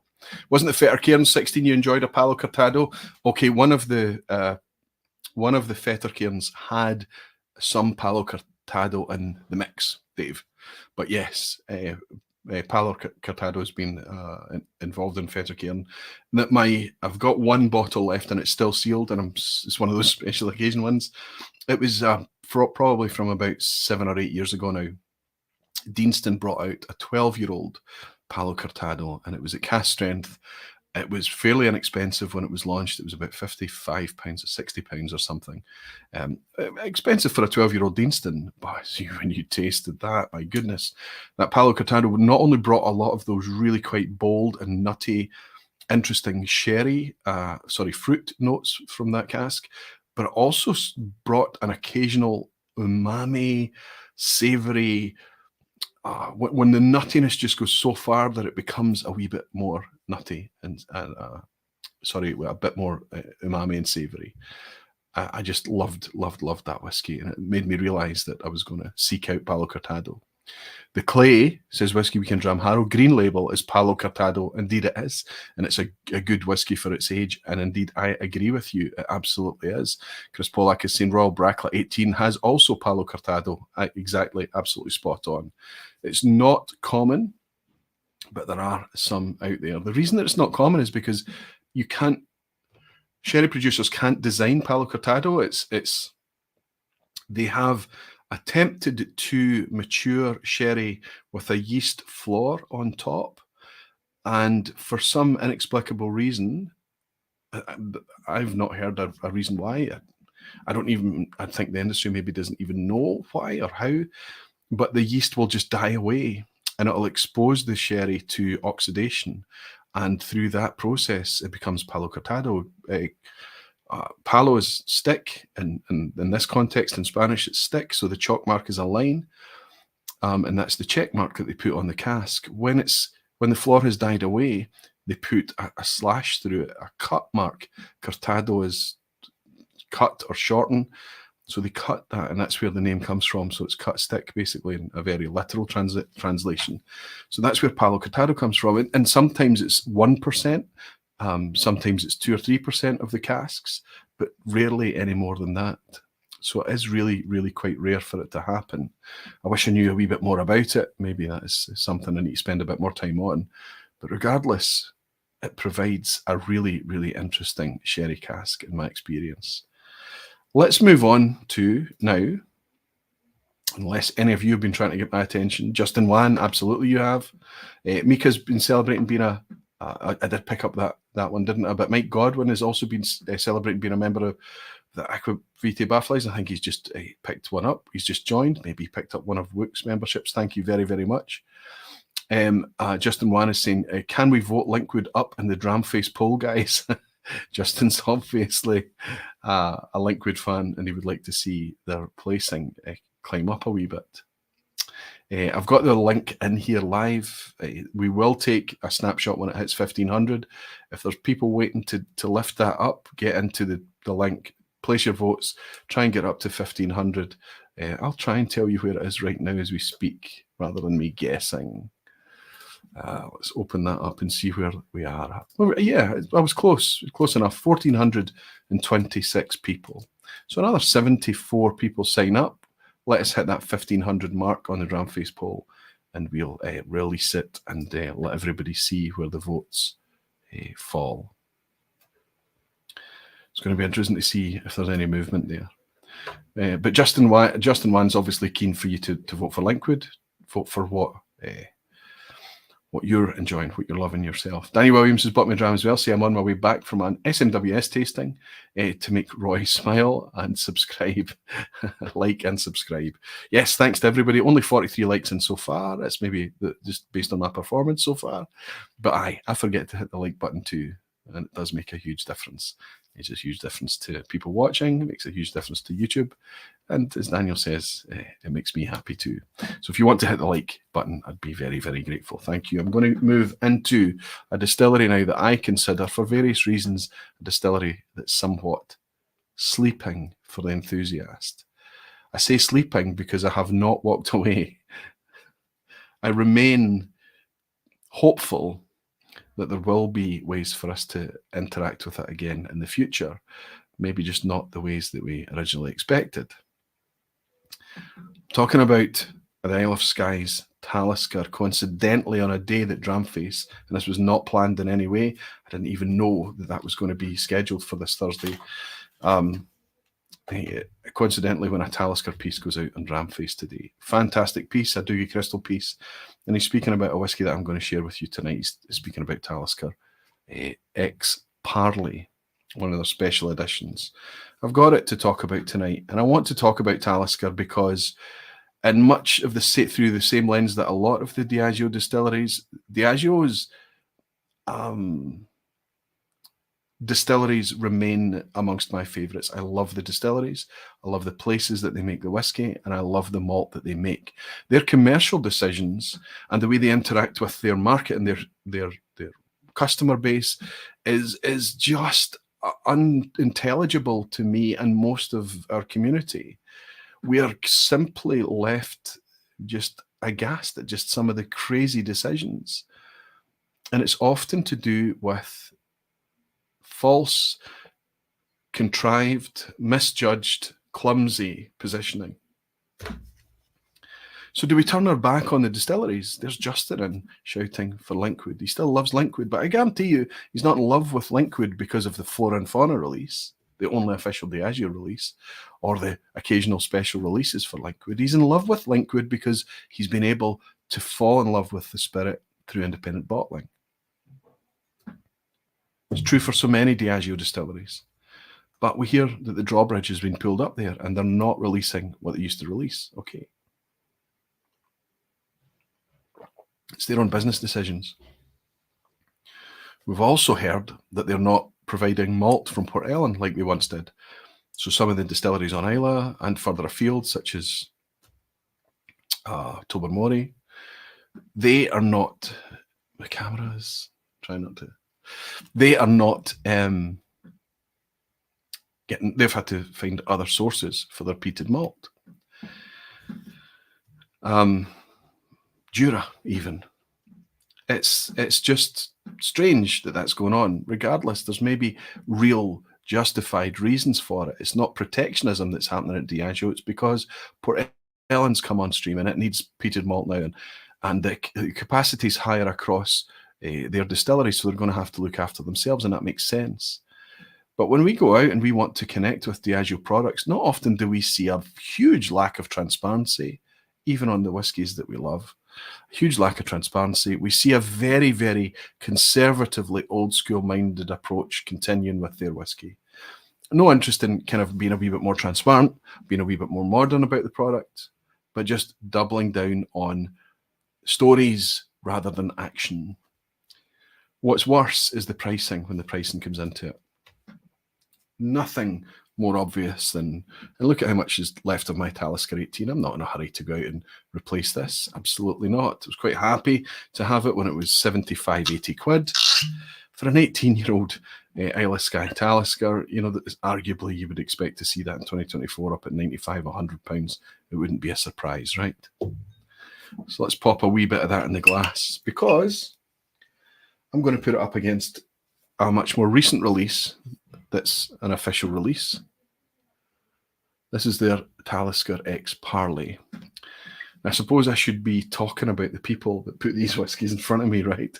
But a wee shout out to my pal who just lives round the corner, Keith. This is one of his. And unfortunately for Keith, if I'm right, he paid full price for it. I didn't. I picked this up on offer, but after it being put on my radar from a pal, from being able to try it, it was then easy for me to go out and make a decision to pick it up. So I've now got 2 Taliskers in the glass, and I'm going to put something forward here that I do need to give credit for. This is an Atom Brands product that I purchased through Master Malt. Of course, it's Atom, but this is a Siren Bay Highland single malt Scotch whisky, 18 years of age, 45.7% ABV. It doesn't talk to us about filtration or anything on this, 45.7%. And it doesn't tell us about the condition of the colouring. I would have to say for an 18-year-old whiskey, that looks pretty natural to me. I maybe have to hold up something white behind it for you to see that. I don't know. But you can see it's not particularly dark. It's a pretty natural colour, I would say. But unless it's on the bottle, we don't really know. I do quite like the labelling on this. I like the kind of faux postage stamp border around it. I think it's fairly attractive labelling. I think it's quite distinctive, quite flat, fairly flat and straightforward, a bit of metallic embellishment on there for the gold. But quite a nice thing to have. 2 decapitated mermaids on top, of course. 2 wee stickers holding it down.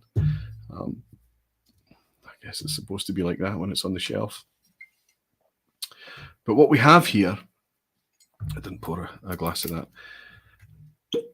A lot of people are suggesting it could be Talisker. Who cares?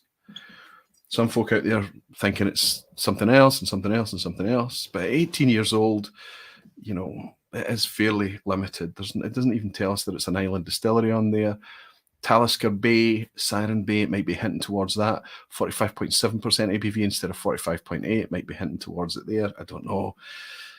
We don't know. What we do know is that it is very peaty. I say this is much heavier peated than we would expect any Talisker to realistically be.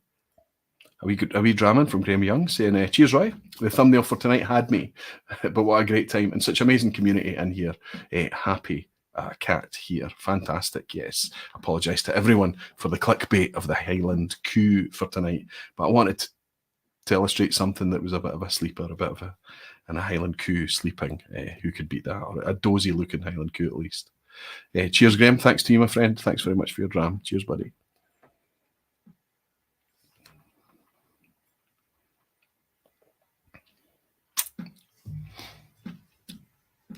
So I've got the Parley in this glass. And just to remind myself of the 18-year-old, I've got it here. So it doesn't matter whether this Siren Bay is Talisker or not. What we've discovered here is a whiskey that's disappeared from us, the Talisker 18, purely based on price. Close to £200 now in most places. Some people have it on special offer, but I've yet to see it for much under £165. When the first ever Online Scotch Whisky Awards were the inaugural awards, Talisker was in the lineup as a nomination, but it was based on it being £80, £85. It's more than doubled in most retail spots. It's just far too expensive. And all the reasoning and justification for it, I just can't hear anything other than pure contrived business positioning decisions, whatever. What we have here, though, is a brand new take on Talisker that I am really interested in. And the Parley, and what we have here, sorry, I lifted the wrong one. What we have here is something that's inexpensive as an alternative. 18-year-old Scotch malt whisky is not going to be a cheap thing, regardless of what shape it comes in. £80, £77 of that order, that's the price for that Siren Bay 18-year-old. However, I managed to pick this up on a special offer. I just couldn't not do it at £55. I'm sorry to say that offer is no longer, but it's not bumped all the way up to its original price. It's currently at £60. So £60 for an 18-year-old single malt Scotch whisky. It may be a hidden distillery. We don't know where it's from. But come on, surely at that point, you're suddenly just wondering, what is the flavour proposition like? It's quite cool on the nose. It's ashen. It's heavily peated whisky. It's kind of reminiscent on the nose. To me, it's a wee bit more reminiscent of Caol Ila. But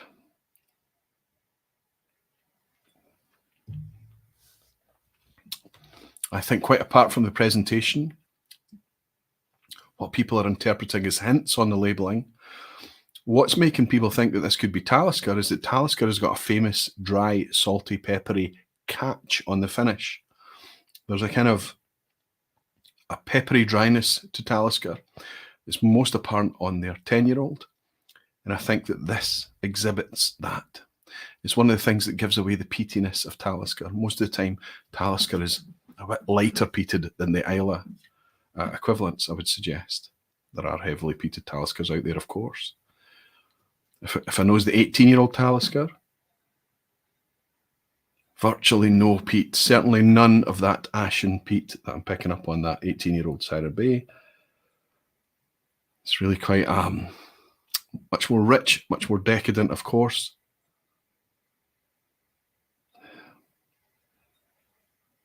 I have to say the notes are very kind of reminiscent of, and it's not, you wouldn't think a Talisker 18 was sherry cask whiskey, but when you nose it in comparison to the Siren Bay, a lot of the kind of rich fruit notes come out. I'm even going to go as far to say that I can actually, it's almost like sherry soaked fruit. It's quite plummy, quite jammy, cooked raisins. But there's also an age that comes through. It's kind of like almost like a cigar room leather type. Dried tobacco leaf. Little bit of dunnage note, little bit of a damp book note. And a lovely mineralic stone slate, seashell pebble. That kind of nose. However, let's switch things up completely and try and articulate what I've discovered in this Parley.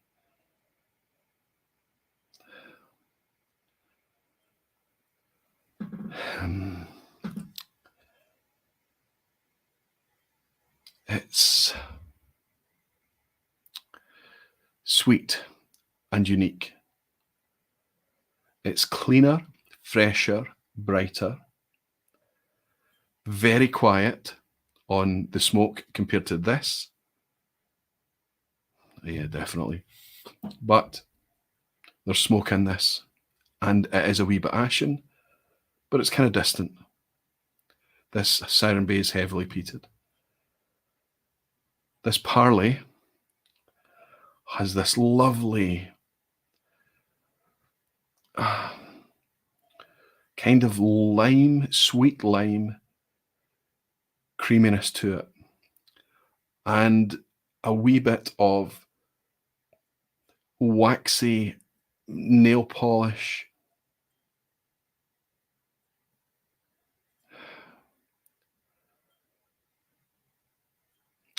apple, but ever so slightly a touch solvent, not off-putting.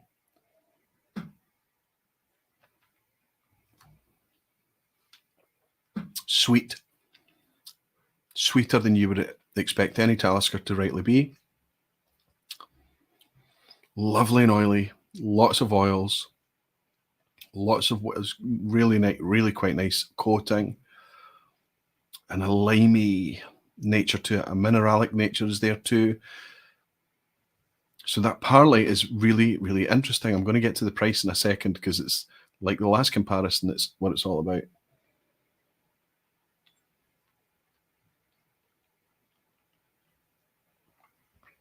Right, the Siren Bay is peatier, immediately smokier. It's a mistake to sip it in that order because this is thinner. There's less body to the Siren Bay. It's a thinner whiskey. It's very, very easy, very moreish, quite drying, kind of almost fizzes. It just an effervescent kind of disappears on your palate. Ash.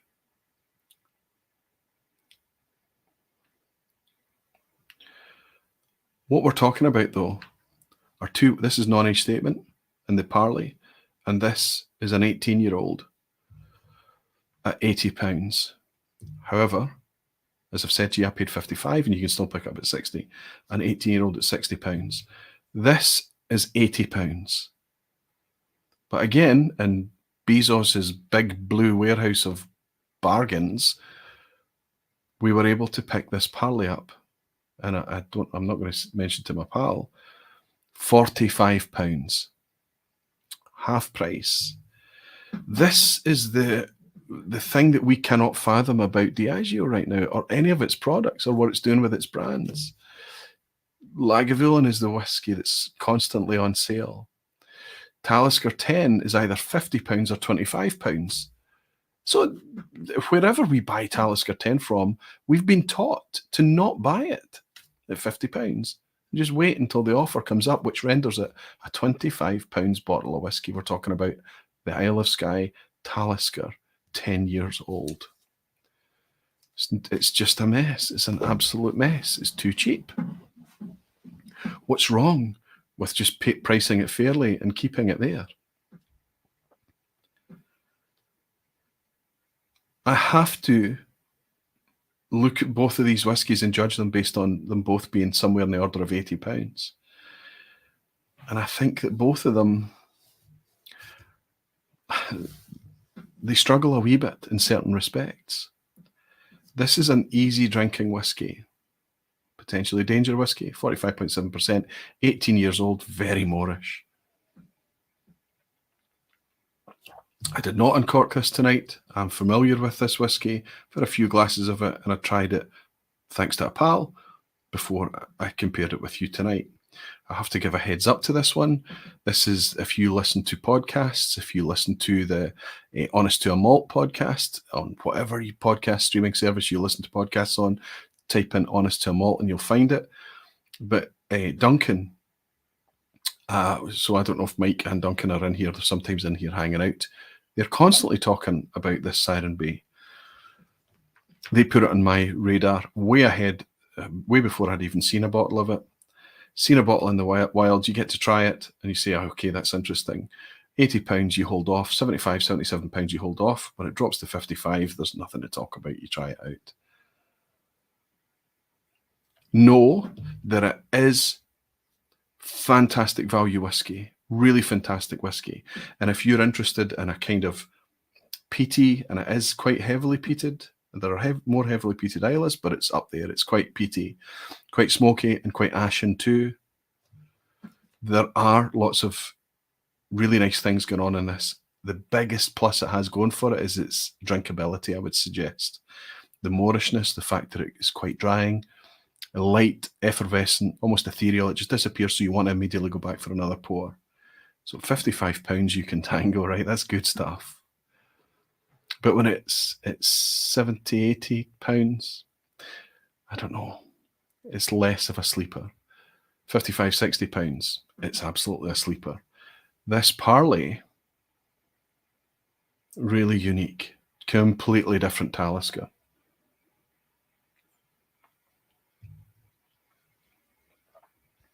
Lovely body, lovely oiliness, mouth coating. It's almost like a wine element.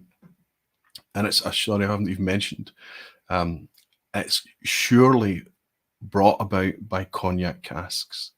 This is matured in cognac casks. It's one of the things that makes this Parley unique. One of the most attractive Talisker bottles as well, if you ask me. Absolutely gorgeous.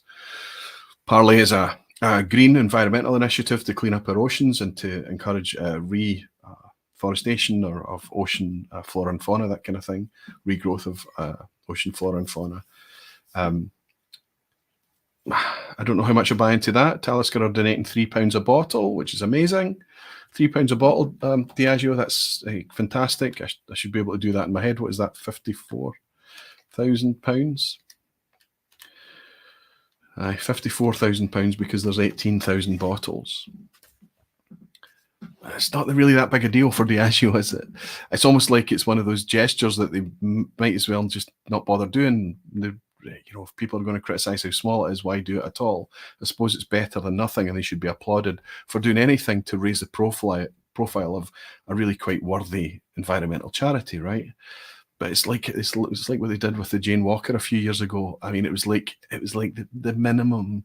It's really, really just tight-fisted, and like this is what if you're made by the sea, Talisker, just donate £1 from everything that you sell. We'll pay for it. £1 a bottle, something like that, rather than this kind of thing. Regardless, if I'm looking at this from an enthusiast's perspective, just me, this Parley is wonderfully interesting and suddenly means that I've got a sleeper distillery that's been woken up a little bit for me. For me personally, I don't want to pay £80 for this. I would pay more than 45 for it. If this Parley was to come out as a 50, 55, even maybe close to £60 bottle, I think that is worth it. This is not just a cracking wee bottle of whiskey, it's a cracking Talisker. It's a sweet Talisker. It's an oily Talisker. It's a different take. It does not have that catch I mentioned earlier on the back, on the finish. Let's just remind ourselves with 18. All I can smell is that tobacco leaf now. Fruit.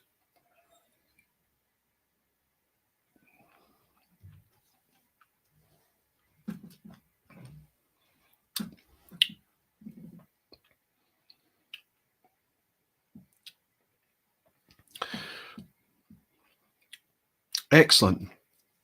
Excellent. So here's what I'm going to do. I'm going to take a clean glass.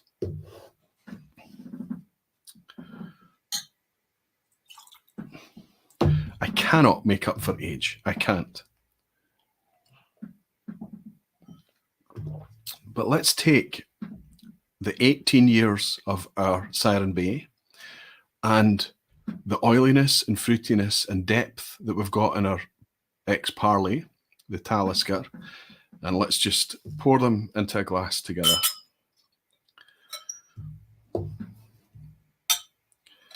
What have we done? We've taken a £45 whiskey and a £55 whiskey and made £100 whiskey for 2 bottles. So it's currently standing at £50 per bottle. Now that that's together in the same glass, let's see what we've done to hold up something against their Talisker 18. Brighter, fresher. Okay, we're not going to get. There's nothing you can do with it with the age, that kind of leather and books and dunnage and tobacco leaf. No, this is clearly a richer, much more expressive, decadent thing. There's no doubt. A gorgeous whiskey, but one that you're not going to hear talked about much on the vPub. 160, 70, 200 pounds a bottle. Ridiculous. However, let's see what we've done throwing these two together.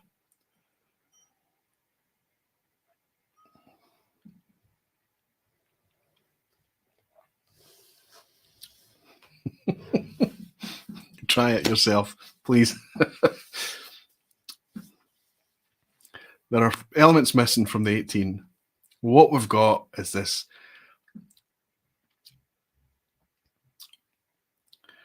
I'm going to do this on a larger scale. I'm going to literally take a big chunk. I'm going to put these two together, label it up, put it to the side, leave it for a while. I've just done it in a glass tonight. It's not the right way to do it, but it's great fun because we've brought a lot of body into that kind of quite thin Siren Bay, and we've brought some maturity and some kind of grit, detail and texture into the quite oily side of the Parley. And we've managed to put something together that is really quite, for a quarter of the price. Is that what it's going to take for Talisker to be rewoken again? Because right now it's not particularly accessible. Sky and Storm are bang average or below average products, in my personal opinion. Dark Storm's got a wee bit of interest in it, but I still wouldn't pay the money for it, 60, 70, north of that pounds. Too much. The Distiller's Edition, if you can find it, depending on the batch, still occasionally worthy, but even that is very expensive right now. The 10-year-old, we're not going to buy it unless it's on offer. Sometimes at £25 with a free mug. It's just crazy, crazy stuff. And the 18-year-old is long gone for everyone. So it becomes something that is fully asleep, something that's just a way off in a coma somewhere. But now we've got something that potentially I've made a blended malt. That's what I've done here tonight. It's not Talisker anymore. Unless somebody from Atom are willing to say that that is Talisker whiskey. I don't know. But we've got something that if your dram, if your jam, if your vibe was Talisker 18 and you're not willing to pay the money anymore, you're quite right. This isn't far away.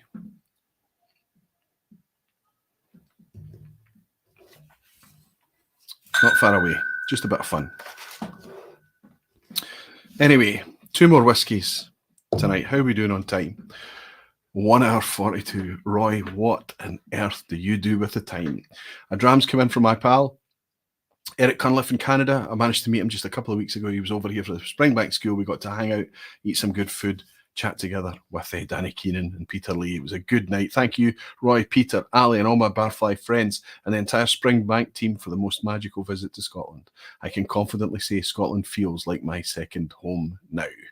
It's starting to feel like you're part of the landscape too, Eric. And you managed to make it over late last year. You managed to make it over this year. You're suddenly going to find ways to afford trips backwards and forwards a wee bit more often, I hope, my friend. Cheers to you and thank you for the dram. I'm glad you had a great time. I'm glad I was able to hang out with you for a wee while you were here. Cheers, Eric. What have I been missing with you? The Road to Dram, Alberto, good to see you. He's saying, Aquavita, that is the definition of greenwashing. Minimum effort for maximum PR. I think you're absolutely right. You don't want to... You don't want to be too harsh because you don't want it to disappear altogether, because it's not just about the money that the Parley organisation are getting, it's about the PR and the things that people drinking this Talisker are going to look it up and see what Parley's all about, so that it's a positive thing, but clumsily executed and leaving themselves wide open to greenwashing. Ginger Genius, or claims of greenwashing. Ginger Genius is saying, why do distilleries sell themselves short to Amazon? I just don't get the business model.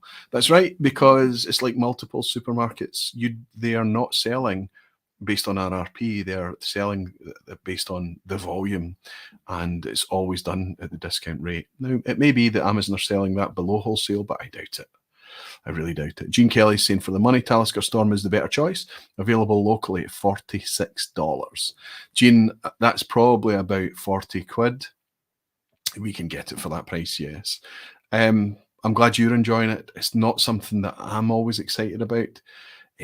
I just know when a good Talisker is... Let me tell you why it's dangerous for Diageo. Let me tell you why.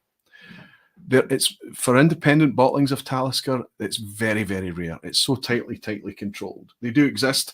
I've got one here, and I sipped this as we were setting up for tonight to remind myself of what let's say a much purer Talisker might be. This is 9 years old. If I'm honest about this, this is a good wee bottle of whiskey, but it's not spectacular.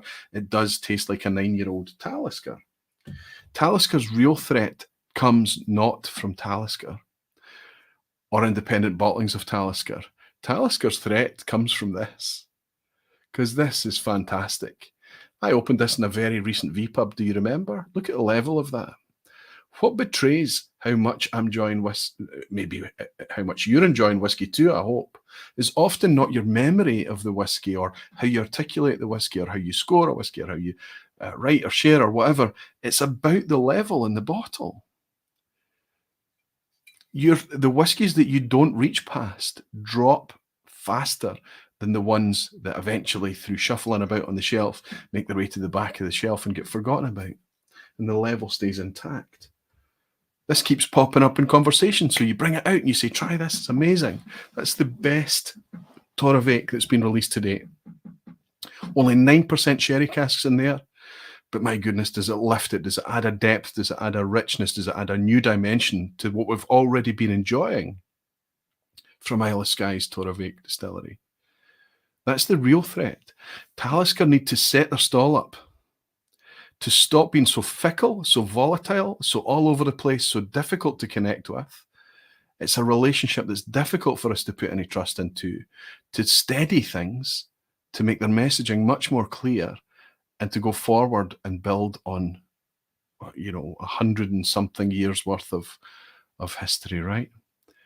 Especially when you've got another distiller on the island making fabulous malt whiskey and being very stubbornly solid. They've only put out 4 releases so far and stuck to it. The prices have not been abusive. £59 is, I think, the maximum what they can charge. They're there, but they're not going above that. I paid £59 for that. So that's now if you include the cast strength version, that's their 4th release. Just can't wait to see what happens in Torabhaig in the future. And if Talisker are going to continue this dance around, this inconsistency that's we're seeing right across all the Diageo brands, I'm sorry, yet again, I'm dedicating another vPub to places that we just don't need to feel anxious about that. We're okay. You have to let it marry for at least 21 days, Aquavite, absolutely. I'm going to, well, not that dram, but I think it's a good idea to get a bottle about this size or something, was this a 20 cl bottle or a sample bottle? Put it together, try a 50-50 to start with, play around with that. And if we're going to continue to be able to pick up the Parley on special offer, the Siren Bay on special offer, you never know. We might just have something that we can call our own. Loving your work. Blend away, says Whiskey Wings. Give it a wee try yourself, Mike. Good to see you in, fella. Good to see you here. Alan is saying Roy Frankenstein. Aye, absolutely. We've got to play. Whiskey's supposed to be fun, right? We've got to kind of relax a wee bit about it. 1 hour 42, 2 drums to go. Sounds like a regular vPub to me, says Frank. Absolutely, buddy. Sorry. Checking out early. We'll catch the rest on replay. Good luck on the quiz. Barfly, says Rob Smith. Rob, you're usually in here till the end. It'd be nice to catch you in the comments to see how you got on in the quiz, buddy. Thanks for joining. Doc is here tonight. Big guy, how you doing? He's saying, you may want to know that I had the first Daft Mill I really enjoyed today, thanks to Rolfie, a single cask for whiskey-based members, an Ebb sample. See, Doc, you hold out, you wait, and I know that you're a harder man to please than normal, but that's great news. Maybe an Ebb sample can help you enjoy bourbon. Not much chance. So Rob Halford's here too. Aquaviti heard the Siren Bay could be a peated knock-do from the same vatting as that boutique whiskey Highland 18-year-old bottling. Well, interestingly, that boutique whiskey company, Highland 18-year-old bottling at 45.8% as well, was also promoted on a social media post by one of their brand ambassadors right alongside, you guessed it, the Talisker 18. So I don't know if that's just being cheeky and taking peated knock-do and suggesting by, I don't know, messaging like that. I don't know. We really don't know. Regardless, it's a decent, easy drinking sipper. 80 quid's a bit pricey. I would suggest that you would need to try it first. It is 18-year-old's malt whiskey. Was knock-do? Yeah, knock-do were making peated whiskey 18 years ago, right? Daisy is in saying, Evening Roy and Barflies, just poured an Altmore. Good for you, Daisy. Was it the 12-year-old Foggy Moss? I hope you're enjoying it. Harder to come by these days in a cracker. Hoyt is saying, another reason to return to Skye. Good for you, Hoyt. I hope you do it soon.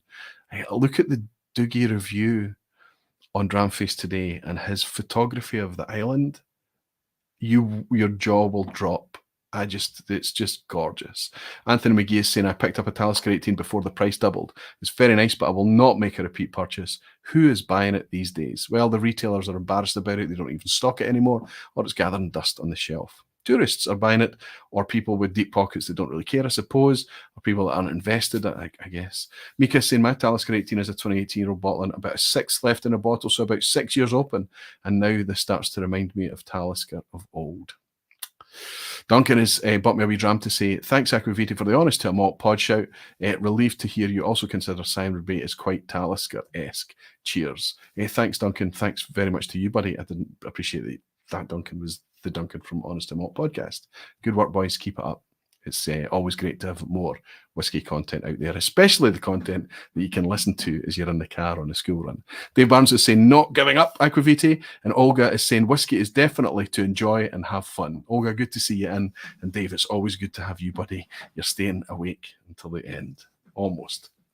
Right, I tell you what I'm going to do. I'm going to give a shout out to a fella that's inspired a couple of picks on the vPub over the years. This might be the first time I'm giving him a shout out, but I'm talking about one of the most active people in the Aquaviti Barflies page on Facebook. If you're on Facebook, please be a member of the Aquaviti Barflies page. It's a great community, very positive, very welcoming, very supportive of each other.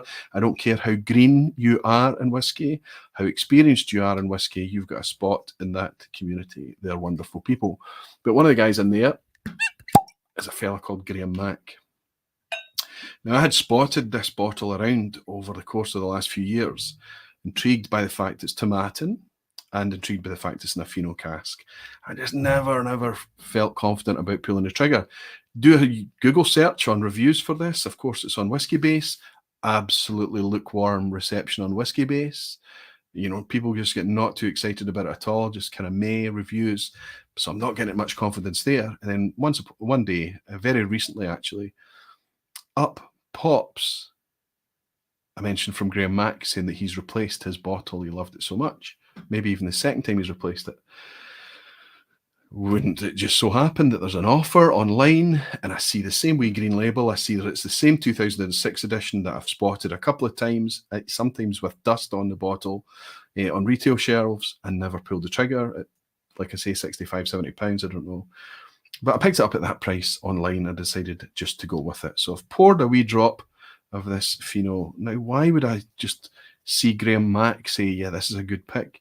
Graham Mack was one of the guys that was raving about Speyburn before anyone was raving about Speyburn. When Speyburn, you could argue it's still a sleeper to this day, but in our community, specific to our community, he was talking about Speyburn. I had Speyburn sitting on the shelf, recommended to me by the community, that was not opened even at that time. And then you see people, and you start to realize this is a very two-way street. You start to get more recommendations, and you go into something and say, right, okay, maybe this is something that should start to be talked about. You know what happened with Speyburn? I've talked it to death almost, right? If you don't know how good value Speyburn 15 and Speyburn 18 is right now, you're new to the vPub maybe, or you've been just ignoring me. But it's fantastic. And Graham Mack was one of the people talking about Speyburn. The other one, this has been around a wee while. This almost never made the cut tonight, but one of my patrons jumped in and said, I hope you talk about this. And I was like, okay. It's a Palo Cortado. I've lifted it up to the camera already tonight, but it's Old Perth. Different from the Tomatin, not just in the cask, but everything in the presentation. We've got a vintage on that Tomatin, 2006, and I think it was bottled 2019. So it's a 13-year-old, maybe 12 or 13 years old. This is not an age statement, but this is cask strength. Non-chill filtered, no added colour, written on the label. By the way, the exact same as the Tomatin. I should give it a shout out for that as well. It's a UK exclusive, sorry for everybody, but Fino Sherry casks, limited edition, 46% ABV. Maybe Tomatin, they lose points for not putting that on the label. However, I do believe, given the 46% presentation, given the colour, given them the benefit of the doubt, however, it needs to be on the label. This is cask strength Palo Cortado. But again, we need to talk about price. The patron who raved about this is Ben Whiskey with Molly. It's not that, this is quite a new release. It's very, very recent. So there should be plenty of it out there. But that 46%, albeit with an age statement, with a vintage on it there from Tomatin, is kind of pricey for a 12, 13-year-old whiskey. Somewhere in the order of 60 to 70 pounds, depending on where you can pick it up. It's been out there in the market for quite a few years now. Oh my goodness, but it's got a lovely nose. Nutty, nutty. You tell me it's like nosing a bag of dried pick and mix nuts. Very light honey. Fragrant floral honey. Really gorgeous outdoor light honey. Biscuits, sweet biscuit, pastry, crumbly, shortbread type sweet.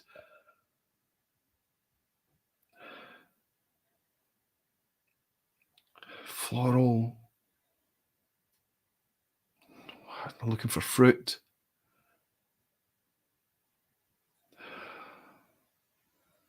Come back to it. What a cracking nose. Very fragrant. Very, very fragrant. 46%, nose right in the glass. No problem, right? This is much, much higher ABV. 55.4 or something, was it? What's the ABV on this? 55.8. Now this, much like Graham Mack tearing through bottles and bottles of his Fino Tomatin, Ben Whiskey with Molly was talking about replacing multiple bottles of this Palo Cortado. Cracking. So this is what I'm talking about. When you can't separate the sweet falling into the kind of nuttiness, it brings almost like a, oh, this is crazy to say, but I'm going to say it. It's like bacon crisps or something. There's an umami, savory, MSG, stock cube, chicken pot noodle, roasted peanuts, dark honey and marmalade.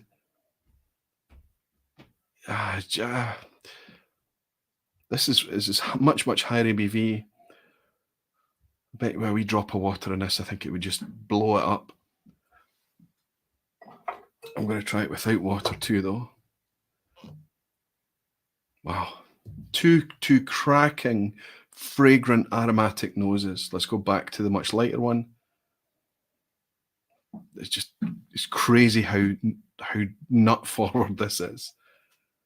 Dried walnuts, even dry nuts. Maybe like a light creamy lemon or lime. I'm always looking for fruit when I'm nosing whiskey. What's the fruit? What's the fruit I can connect with? But this is much nuttier. Okay, let's go with a grape juice or a sweet grape type note, but light. And our Palo Cortado, just the joy of just nosing too. Okay, they're different malts. Of course, they're different malts. One's a blended malt. We've no idea what the makeup is in this.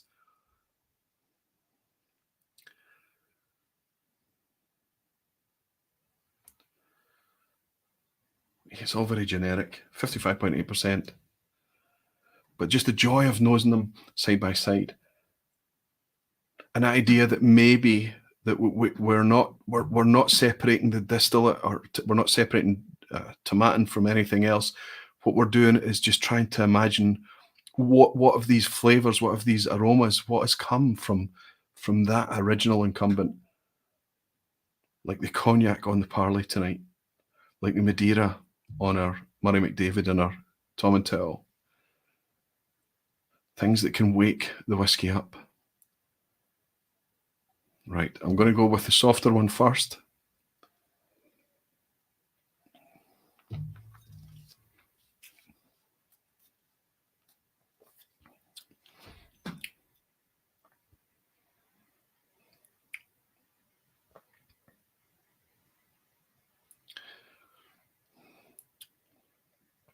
Whiskey base is nuts.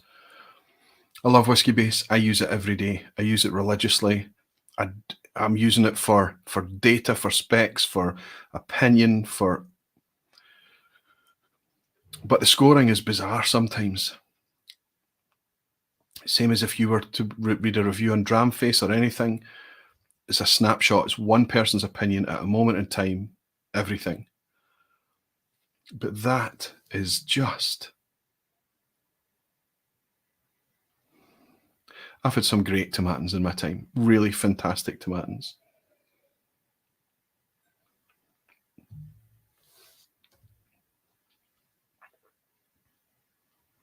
So delicate, so light, so detailed. Fragrant, and it's drying. It's almost like an aperitif whiskey. It's like something that you would... It's got a really nice elegance to it. How can something be dry and have quite a long finish, but there's a long finish there, a wee bit of white pepper, a wee bit of quiet ginger on the finish.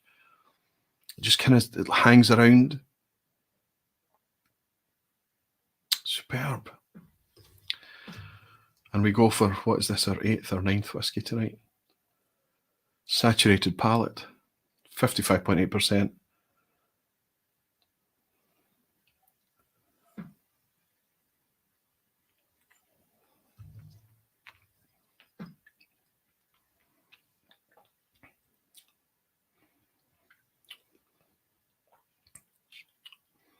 Yeah, so I talked about on the palate, this Palo Cortado one is a wee bit, it's more spirity. There's much more youth here than is apparent on the Tomatin. There's more spirit, but there's nothing that you would, it's not raw in any way, and it's not jagged. There's just a vibrance, a youthfulness about it. Tells me that there's younger spirit involved in this. That said, the Palo Cortado is very, very forward. It's almost like a peanut butter, roasted peanut, something that evokes a salty kind of...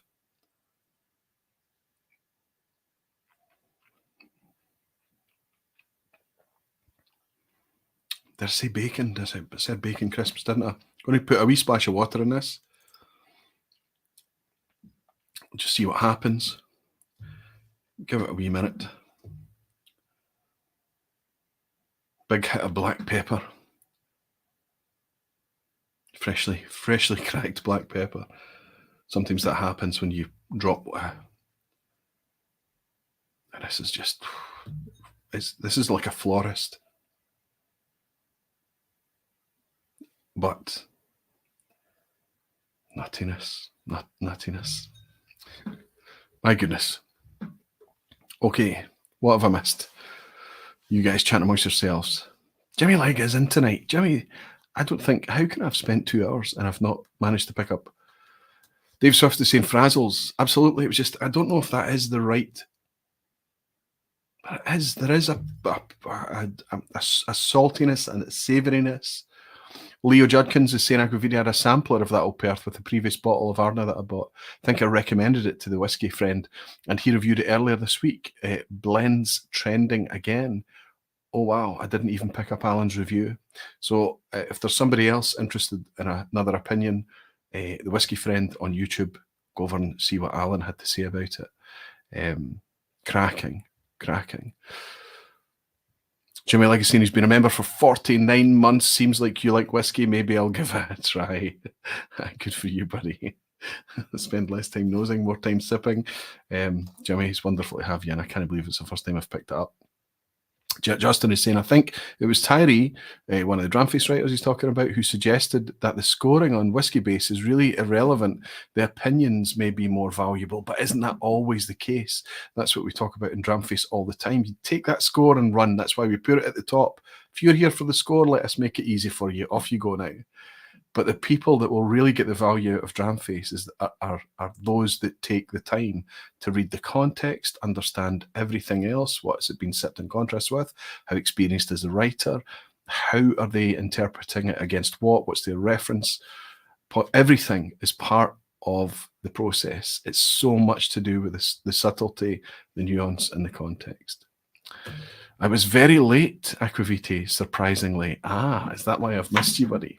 Something for you to catch up in the replay if you can be bothered. And Andrew, Whiskey Bear Andrew is in saying, love that Tomatin. Sorry, Andrew. Let me get it back. Red Sox. Andrew, he said, love that Tomatin. He tried it in the Bon Accord and purchased soon after. I have to say, if I went on the whiskey base scores for this, I wouldn't be bothered about picking it up. Here's to community. Here's to you, Graham Mack. Well done, son. Well done.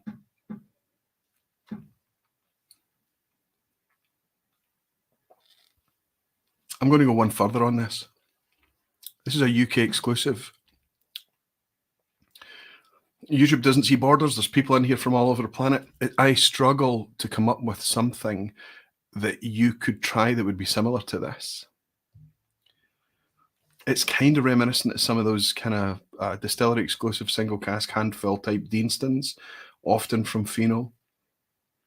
Amontillado, you know, those lighter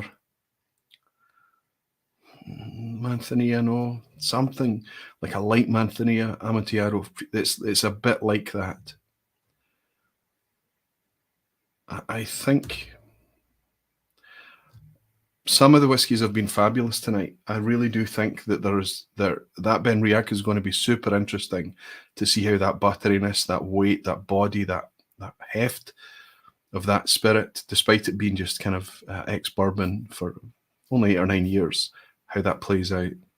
But if we were to go and say, where have the sleepers been tonight? We had the Talisker experiment, the Madeira cask. I think that we had something that needs to be balanced a bit more. Almost feel like taking the Tomintoul and mixing it with a Murray McDavid to bring us a Madeira cask, blended malt to kind of fill in, make it a bit cheaper as well. I feel like the same with the Taliskers, but I think with almost the ones that I was willing to push out, the Fino, Tomatin, and the Palo Cortado blended malt from Old Perth, they are the sleepers. Let me tell you why. You have to pay a wee bit more for that Tomatin, but I tell you it's a cracker, and it might be the best whiskey I've sipped tonight. But it's, you know, you need to pay. It's 65, 70 pounds. Your mileage may vary.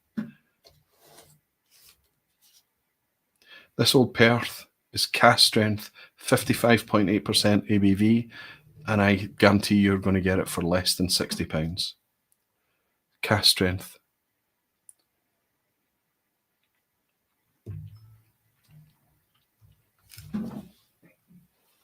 It's a cracker. It's younger, but not by much. A wee bit of orange, a wee bit of marmalade coming in. It's been a bit of a theme tonight, but just that savouriness, that note, that salt, saltiness, a wee bit of water in it now to soften things. Just excellent, excellent stuff. And Ben is saying Old Perth Palo is £48 in Aberdeen Whisky Shop. So there you go, even 12 quid cheaper than what I've suggested to you. Just cask strength whiskey as well. Listen, to anything with Old Perth on the label, Graham Mack, I think, works for the company that makes Old Perth. There is nothing, I don't know Graham, I've never met him, I've never spoken to him, but I think he works at the company that makes the Old Perth product. So we have a Graham Mack recommendation and a Graham Mack made product. He's part of the team who make it. That's not planned, that's very coincidental tonight. I think that's true. And Kyle Taylor is saying, I made my first trip to the Bon Accord this summer, a nice meal and several good pours, but as a casual, I didn't get to see it all. What I saw was okay for up to 50 people max. I'm guessing Aquavitae packs. Are you talking about for fitting people into the Bon Accord? Yeah, we had a meeting in the Bon Accord where there was 60 of us there, 70 of us there, and it was jammed. It was absolutely jammed. But we went out the back and we went up the bar. We spread out and just made the most of it. It was tight in there. We're figuring out ways to handle things a wee bit better for the year ahead. We really are. Leo Judkins has joined the Barflies. He's just signed up. No comment or anything, but Leo, thank you very much for your support, my friend. Dave Swift is celebrating being a member for 23 months. Rare opportunity to geek out live today. Thank you all. Dave's in New Zealand, of course he is. Dave, thank you for your support and thank you for hanging out with us tonight. Gino Kumo is saying is celebrating being a member for 4 years, 48 months. 48 months of pure gold, liquid and amazing, folks. Thank you very much, Gino Kumo. You're part of what makes this amazing. Absolutely, my friend. Can't wait to see you again. Cheers. Amazing. The only thing I didn't get around to tonight, and I don't think I'm going to open this tonight. I'm going to keep it for another time. There's lots of other topics in the vPubs and the road ahead, but I picked up Galdrons as well, as we were going to talk about some cask strength sleepers. If we talk about cask strength whiskey for sub £50, this is a Galdrons non-age statement, to be fair, but it is at cask strength. 50, my goodness, the text is so small, 52.8% ABV, that looks like. Galdrons is all Campbelltown malt whiskey in here as well. I would have to suggest it's going to be Glen Scotia, isn't it, for the most part? But regardless, Campbelltown cask strength malt whiskey from Douglas Lang for sub £50. I was very, very keen to get my hands on this too. Interestingly, on one online retailer that this is available from right now, of all the Galdrons releases, this, the cask strength, is their cheapest. I don't know what that says. I don't know if that tells us anything, but I think there's an opportunity for us to talk about this wee bottle in a future vPub. I'm already over 2 hours in, so it's time to put the wheels on the quiz at the end and encourage you all, still 270 of you in, please hang about for a wee bit. Don't be afraid by the quiz at the end. You can participate from a distance. You don't need to compete. You can just have a bit of fun with it. You might find that some of the questions that have been mentioned tonight already, you might find that some of them are very straightforward and easy, and you might find that some of them are just abusively difficult questions, in which case you lean on the community, you try and watch for the banana skins and try and play it through to see how you score. A 10 out of 10 should be a very, very difficult thing to achieve. But remember, it's always, always optional. It's always multiple choice, and it's always just for fun. Even the stuff you don't know, I hope maybe if I've done the questions any justice at all, you can learn something from it. But thank you to everybody for hanging out with me tonight as I went through some whiskies that I wanted to give a wee shake and wake up and see if it could be something of interest for the future. Overall, all told tonight, if I was to pick, can I pick two? Is it okay to pick two? I think I have to pick two. The ones I'm most keen to pour after the credits roll tonight, to understand a wee bit more about and just have a bit of pleasure with, and I did not expect this from either of them, are these two. These are my two picks for the night. So I'll maybe hold that up there for my social media follow-up post if I even get round to doing such a thing. These are my two picks. And I say that with a wee bit of a heavy heart because there are real bargains here tonight. If you want to, I'm not just talking about the special offers. I picked up that Parley for £45, very inexpensive. That Siren Bay is still on great offer just now at £60. I got it at 55. But let's take away the special offers. Let's look at the retail price. I have to say the bargain of the night for sub £30. You cannot take it away from this. This Murray McDavid Cask Craft Linkwood. An incredible easy drinker, and it's just a no anxiety bottle. You pick up a bottle of that for £27, £28. Take it to your barbecues, your parties, or whatever. Uncork it, leave it. Just you're seeding evangelism all over the place. When it comes to my pick of the night, as I look along all of these, I've picked the right ones. Tomatin. Maybe have another wee glass of that. Benriach. Maybe have another wee glass of that too. It's Easter weekend after all, right? Duder Court has bought me a wee dram. Thank you so much, my friend. It's midnight. Lent is over. Cracking open my Leche 18 to celebrate. Here's a dram as a thanks for testing my willpower the other night. Slancha. My goodness, what did I do? Was that a week ago? I was suggesting, I don't know, Duder, but here, I hope you're enjoying that wee Leche. It's a cracker. It's a good one to break your... Don't hit it too hard. Take it easy. Enjoy yourself. You deserve it. Thank you for the dram, Duder Court. Eric Waite, my pal Eric, is in tonight, saying the prices depend on how much the distributor has been drinking. For you in the States, specifically, Eric, that's more true to say than any other place that I'm aware of. It's very much to do with how many borders it crosses, how many agents it has to, how many hands it has to pass through. Sometimes the retailers then got to tease that out at the other side at the end, you know, what they're going to do, whether they're going to price it at the point that they know that they can probably sell it at, or whether they're going to be fair, and all of these things play into it as well. The further away from the point of production that you get, the more acute that problem becomes. Eric, you're coming over to Scotland soon, buddy. I hope that you and I get a wee chance to hang out together. It's been too long, my friend. Good to welcome you into the lounge. Cheers, Eric. All right, everyone, I hope you're going to stay for the quiz at the end. I did put a bit of effort into this one tonight, but not much as last week. You might remember there was a cookie trail to all the questions last week, but no, it's just back to regular planning for the vPub quiz at the end tonight. But I wish everyone the very best of luck, and thanks for staying with me throughout this evening. I've had some cracking wee drams tonight. Really good night to line up. Much better than I could have reasonably expected. And I am going to do that Talisker experiment. Javon is celebrating being a member for 34 months. Javon, that's quite quiet. Barfly member in the background. Just raising a wee glass of celebration to say cheers all. Cheers to you, Javon. Thank you for your support. Good luck with the quiz. Question 1. Which of these Dougie-laying remarkable regional malts is likely to contain Islay malt? Which of these Douglas Laing's remarkable regional malts is likely to contain Islay malt? Now, I'll tell you that the one I just held up there, the Galdrins, is a Douglas Laing remarkable regional malts, but that's Campbelltown. Which of these are likely to contain Islay malt? A, Big Pete, B, Rock Island, or C, Timorous Beastie? Going to make the comments as big as I can to catch as much of you guys playing along as I can.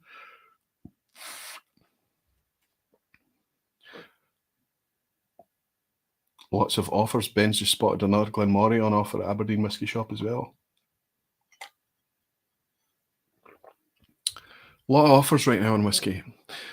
I think the offers and special price drops and kind of special deals are helping things move right now.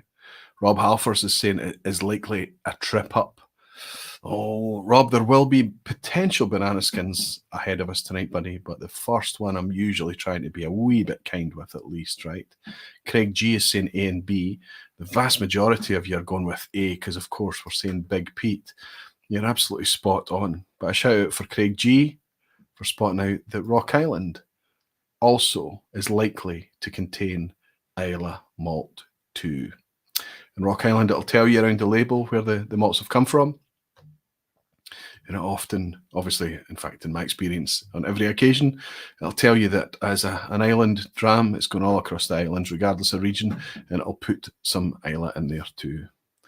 1 for 1 for everyone. If you've answered A or B or A and B, give yourself a point as we move into, of course, you didn't pick Timorous Beastie, right? That's their mainland Highland blended malt.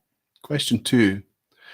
Which distillery released a cask strength 7-year-old to commemorate the coronation of King Charles in 2023? Now, a lot of you might not know this on the face of it, but wait till the answers pop up. We're looking for a 7-year-old commemorative coronation bottling for King Charles. Which distillery? A, it was Glen Scotia. B, it was Wolfburn. C, it was Ardnamurchan. Which of those 3 distilleries released a cask strength 7-year-old to commemorate the coronation of King Charles in 2023? Bit of a weird one. Coronation commemorative bottling, maybe some people are going to open that and drink it. I don't know if it's one for whiskey geeks. Cask strength seems an odd pick. That's the type of stuff we want to see and put out there at 40 to 43%. That's the kind of cash grab fundraising stuff that we want to see people making money on that we're not really interested in. The distilleries would be given a buy for, if you've got the ability to do it, just go ahead and do it. The cask strength stuff, you don't need to do that. Keep the good cask strength stuff for us. Said the whiskey snob. Okay, everyone is pretty convinced about B for this one. By the process of elimination, I hope you've worked out Glen Scotia. They did not do one, neither did Ardnamurchan, but Wolfburn certainly did. I've got a wee picture of it here. I remember it came out at reasonable price. I think it was sub £100. You'd have to pay a lot more than that for it now, just because of that wee ensign on the label there. But that was one of the releases, alongside Royal Achnagar did one, I remember. I think the English Whisky Company, St George's, did one too. But Wolfburn, away up north, released it to celebrate King Charles's coronation. Okay, question 3. Turntable release a range of musically themed blended Scotch whiskies. But which of these is an actual release, an actual turntable release? A, Bittersweet Symphony. B, Purple Rain. Or C, Paradise Dream? Which of those is a legitimate turntable release of a blended Scotch whisky? There's a piece going out in Dramface tomorrow by a debut writer, and he's reviewing turntable whisky. I hope you're all fans of Dramface. I hope you enjoy tuning out to Dramface now and again. Remember, I'm hoping that everybody participates in the top 40 poll over the course of the next few days. If we can hit that 1,500 mark, we can release the poll and update it to everyone. That would be fun to do.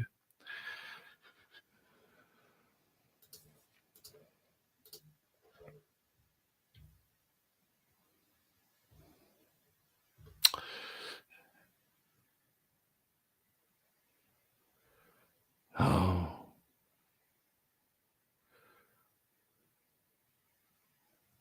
The Prince Andrew release doesn't sweat. Should have followed the crowd, says Bruce. Try it this time. That's a banana skin aquavite, says Whiskey with Molly. Oh, is it? I hope it's not. I hope it's not a banana skin. Question 3. I'm not putting out banana skins there, am I? 4 answers. Kyle Taylor is saying off 4 answers. I go with A. Okay. And I appreciate that for a lot of you, the turntable releases haven't made it out into a lot of markets, I suppose. Maybe you've just picked it up on the kind of general chatter and things like that. In that case, lean on the community, go with the crowd. It's perfectly reasonable. I'll tell you that Purple Rain was actually Purple Haze, Paradise Dream was actually Paradise Funk, and Bittersweet Symphony is a legitimate turntable release. Absolutely, the majority of that I saw there. Sugar Kitty saying, should this have been an ass hat? I don't know. I hope not, Sugar Kitty. I hope you got it right, buddy. I hope you went with the crowd in order to get it right. Bittersweet Symphony. Question 4.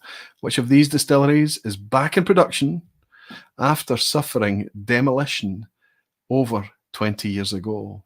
So we're looking for a distillery that is now, today in 2024, back in production after it was demolished or it suffered demolition. So we could be speaking about partial demolition 20 years ago. A, Hanyu in Japan, B, Port Ellen on the island of Islay, or C, Rosebank in the lowlands.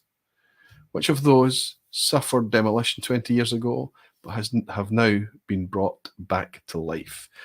For all of these, without exception, I want it recognised, whether you're behind Hanyu, whether you're Diageo behind Port Ellen, whether you're Ian MacLeod behind Rosebank. I would like everyone to recognise just how much it's the enthusiasts of that time that made those legendary whiskies. And at £200 a pop for a tour of Port Ellen, I cannot contain my rage. £200 to tour a distillery. The vPub is not a place for bad language and swear words, but that is sickening. Don't tell me about your open free days for whatever reason, whether it's for ELAC, for local people, whether it's for occasional special occasions and things like that. If I want to go and see Port Ellen in 2024 and I want to plan my accommodation, my ferries, my transportation, my trip to Islay, I want to plan out my days. If I want to visit Port Ellen and put it as part of my schedule, you're going to charge me £200. And you wonder why I'm boycotting Diageo, even if it is with a small b. I'm protesting against Diageo. It's stupidity, unfounded, unhinged, swivel-eyed madness like that makes me really despair. This is whiskey, and none of that you are exercising makes me feel like it's whiskey. With that, Whiskey Weekend Drama saying, I know my birth date.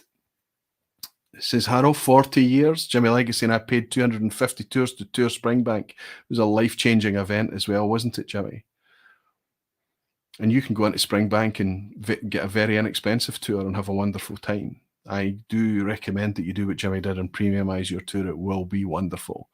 But it will be something that they will not judge you on the clothes that you turn up on. Pete Edison, laughable might be a suitable word for the Port Ellen tour. Well, I don't know how many of us are going to actually experience it in order to work out if it's good value or not.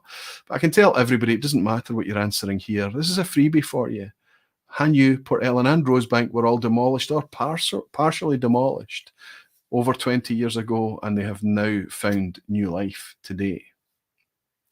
Based on legend, based on people drinking the liquid, not profiting from it, not keeping it sealed, not keeping it as an ornament. It's hard not to judge, but that is what did that to those whiskies. People who knew spoke and spoke loudly. Question 5 is always a picture image. This is one of my favourite picture questions I've ever put up there. Here we have 2 of the team Dramface members, 2 people that are active in the vPub community, the Aquavite channel as well. On the right, we have my pal Scotty Monroe, and on the left, we have the whiskey mechanic and my pal Rob Halford. Both of them just chilling. They don't look particularly happy, but I can tell you, regardless of what this photograph says, this is one of the happiest moments that we had in 2022. Where are they? Are they sitting close to Colila on Islay? Are they sitting close to Ardbeg on the south coast of Islay? Or are they sitting close to Bunnahabhain on Islay? Hoyt is saying paid less than that for master blending class at Glengoyne. Yes, it's about attracting the people with the money, I'm afraid. That's what it's all about. It's about luxury, luxury, luxury. Ultra premiumization, uber premiumization, nonsense. James is saying, James Morgan is saying, see, look at the hill. And Elswood is saying, heaven. So she's talking about her husband, Andy. So if that gives you a clue. Jimmy Legacy and Rob Halford looks like he'd be at home in a flock of seagulls. It's a candid photo. Scotty looks pensive as usual. He doesn't always look pensive. Great wee trip, but of course we were, as you all know. That was a great day, says Evhead. Rolfie, you were there. That's actually at Bunnahabhain. And here's a wee 20cl bottle. After we all toured, we did the warehouse tour, we did all of that stuff. We're sitting on the pier just taking it all in, and someone donated that wee 20cl bottle for us to enjoy while we were chilling. What a magical day. An absolutely magical day. Warehouse 9, Bunnahabhain, hard to beat. Question 6. Which of these distilleries is distilled and matured by the sea? It's a marketing strapline. Which of these distilleries use that strapline? Distilled and matured by the sea. Is it Bunnahabhain? Is it Old Pulteney? Is it Talisker? A, Bunnahabhain, B, Old Pulteney, or C, Talisker? Graham Young on 5 out of 5 already. Fantastic, Graham, along with Alberto on a 5 out of 5. Sugar Kitty, Whiskey with Molly Ben.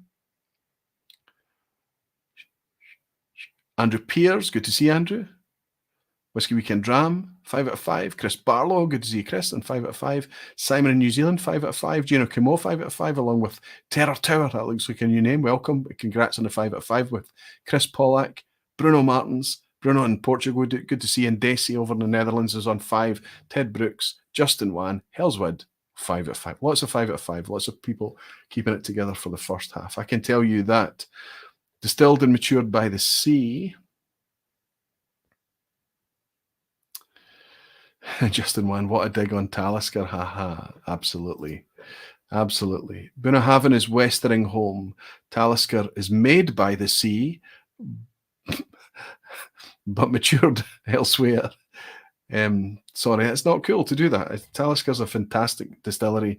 There are reasons for it. It's to do with scale and everything like that. But the truth is that it is not. Old Pulteney, however, do make a big play on that. Made by the sea and matured by the sea too. Talisker is made by the sea. That was a banana skin there. Question 7. Things get a wee bit trickier from here on in.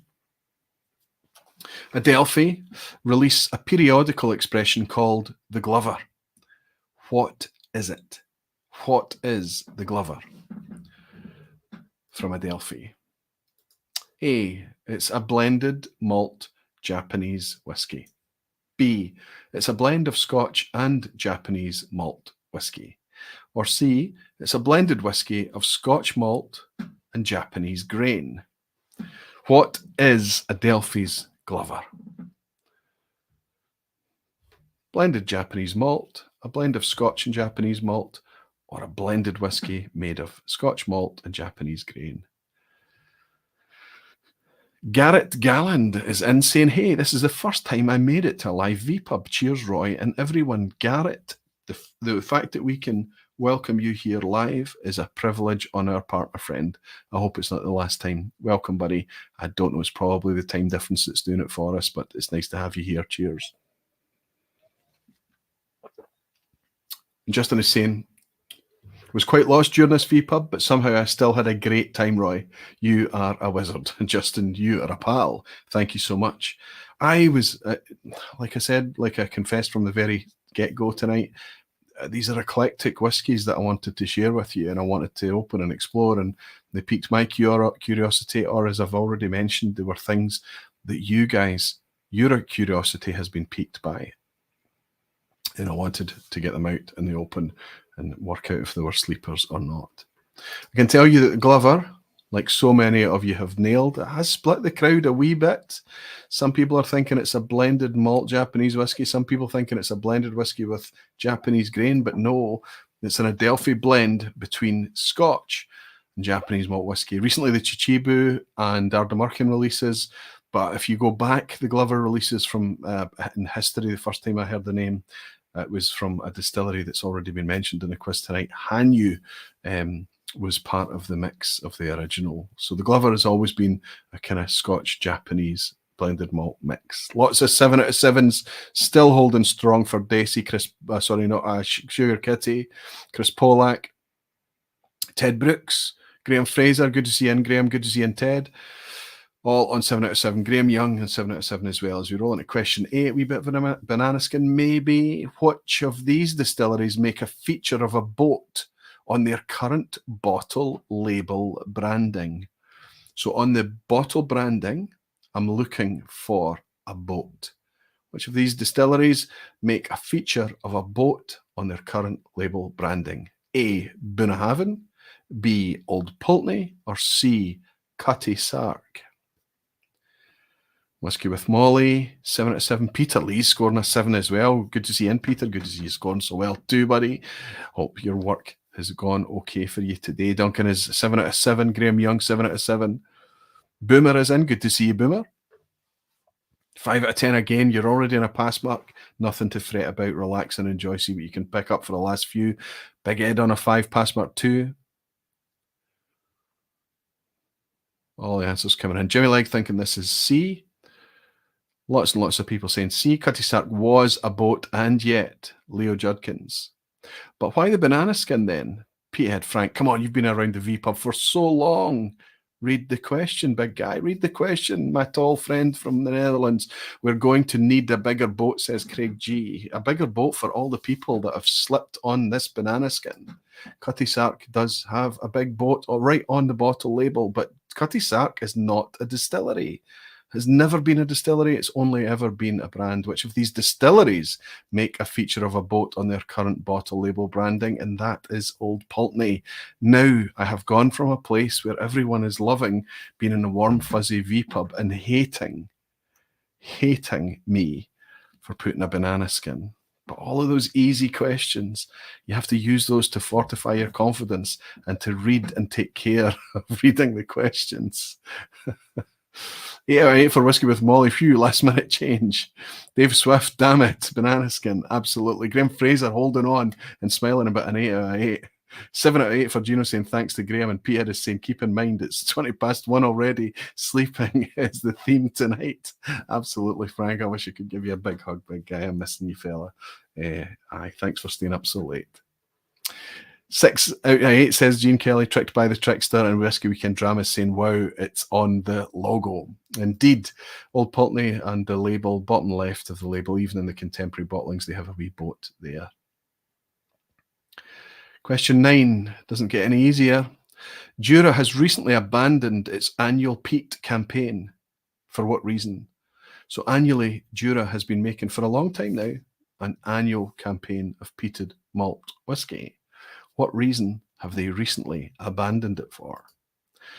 A, because there's simply too much demand for unpeated Jura. B, because there's too little supply of peated malt available. Or C, it is just the natural end of an experimental era of Jura making peated malt whiskey when it didn't have to. Too much demand for unpeated, or too little supply of peated? Or is it the end of an experimental era? Why is Jura abandoning, perhaps temporarily, its annual peated malt production campaign?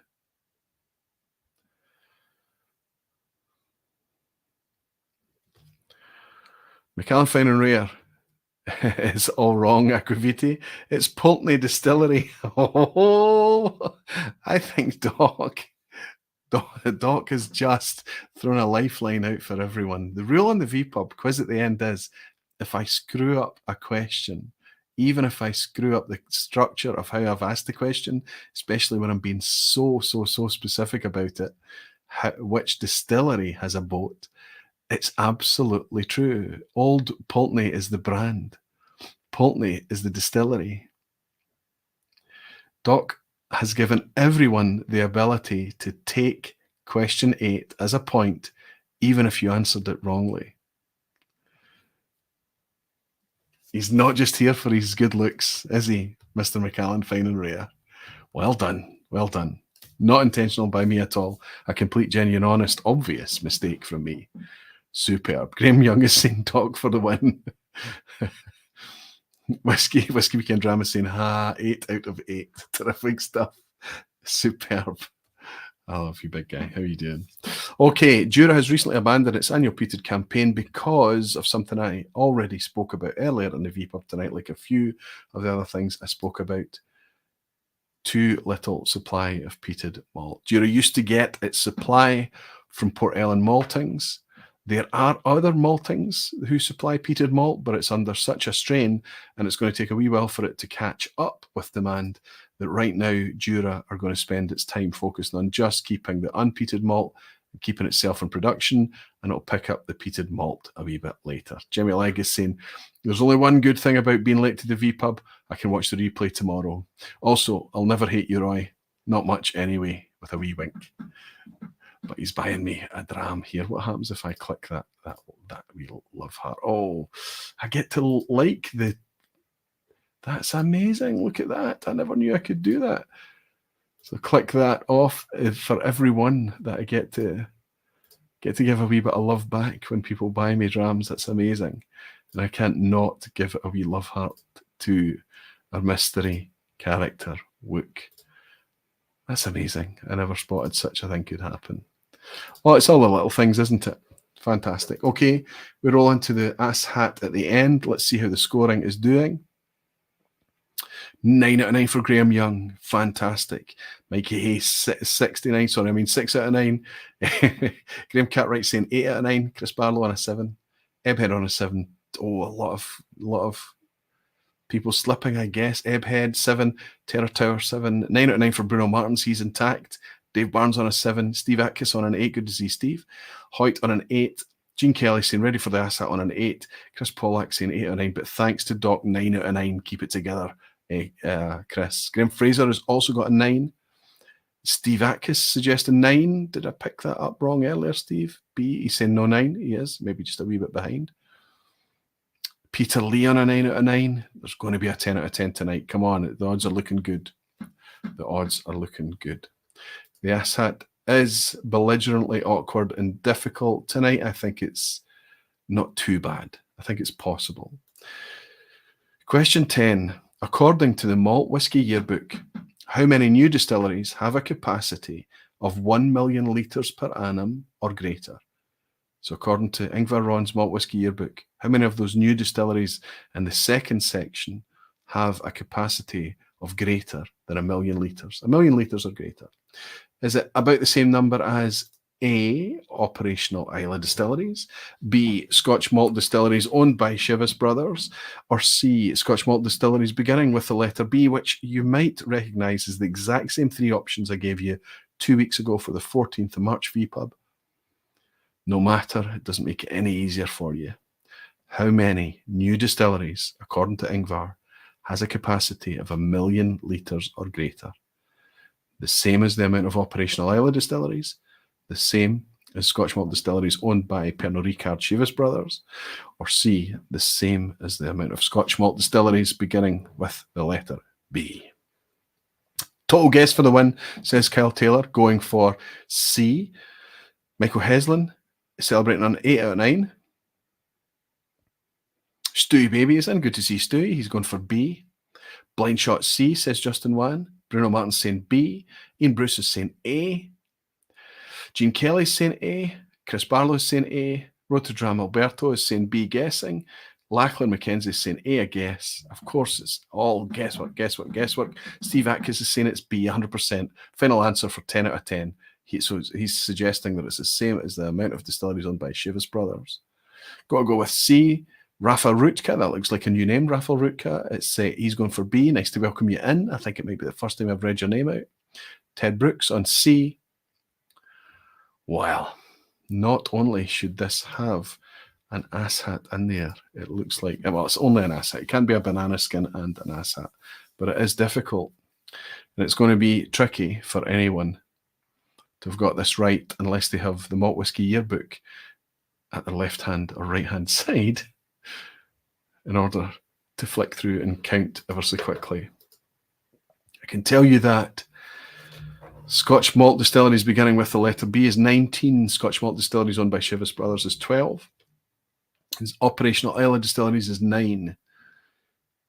There are 9 new distilleries with a capacity of 1 million litres or more. Mikey Hayes spot on, a banana ass hat. It's both a banana skin and an ass hat. Molasses Mike is saying a double ass hat. Some of the ass hattery does require you to go on guesswork. The chances of us knowing or instinctively feeling that one is difficult, right? It needs a wee bit of guesswork. But the takeaway here is, out of the 34 or so new distilleries that Ingvar lists at the back of the book, some of them are just small concerns, 50,000 litres, 100,000 litres, maybe less, really small. But 9 of those brand new distilleries are big, big concerns. Up until very recently, 1 million litres was Glengoyne scale. The Glengoyne's obviously not the biggest, but it's a very, very widespread brand, very well known, and not a small concern. It was 9. Anybody imagining they're 10 out of 10? Gene Kelly, not quite. He got a 9. Oh my goodness. How's Graham doing? Whiskey Weekend Dram. Harrow managed to get a 10 out of 10. Celebrations to you, Harrow. Fantastic. You're a barfly. You can get your 10 out of 10 emoji out tonight. Fantastic. Come on. Where's Graham Fraser? Got this one on delay. 10 out of 10. So Graham Fraser got it. Flicking through his malt whiskey yearbook probably to double check. I don't doubt you for a second, big guy. I'm only kidding. 10 out of 10. So we've got 2 10 out of 10s tonight. That's amazing. Congrats, Graham. Congrats to Harrow. Any other 9s? Come on. Looking for the Peter Lees. How did Peter get on? Maybe he slipped up at the end. 9 out of 10 for Peter. Unlucky big guy. Thought you were going to squeeze it. I thought you were going to get there. Terrific stuff. I got a 10 out of 10. Fantastic whiskey with Molly. So we've got 3 10 out of 10s tonight. Listen, that's pretty good going. It should be challenging. It shouldn't be easy. It should be a special occasion, right? It should be something to wake us up from our slumber or whiskey or sleepiness. And so late at night as well. 2 hours 45 in, and it was just me tonight. Can I just mention last week was great fun. That whole kind of gamification of the 5 whiskey thing was, I enjoyed it way more than I should have, and I think I'd like to tighten it up to formalize it a wee bit more and kind of make it quite a regular thing. Get people on, get people participating, get people to. I need to refine a couple of things, sure, but I think it could be great fun for future vPubbery. Things that you can get involved in as well. Obviously, the interaction with you is what I think added the extra secret sauce to last week's fun. The fact that you were deciding who the winner was going to be for each call. That was great fun. Justin Mann is saying, didn't have a clue what I was walking into today, but I had an absolute blast. The chat has been amazing too. And again, come on, Linkwood. Fantastic, Justin. Good to see you in, buddy. And I know, especially for you, when it's so many hours ahead, you getting up so early, middle of the night almost. Justin, thank you, buddy. It's really appreciated. Gino Camus is saying, well, sir, I had a great time once again this evening. Thanks to you and all the lovely barflies. Cheers and have a good whiskey weekend, buddy. Thank you, Gino. And Chris Pollack is saying, for the ass, I have to ask, when is the next recycled review happening? Now that the whiskey weather is fine. Listen, you might remember from last year when the vPub wasn't going out on a Thursday night, there wasn't content going out. I plugged a couple of weeks with recycled reviews. The Easter holidays are coming up, and I can't make any promises, and I won't make any promises.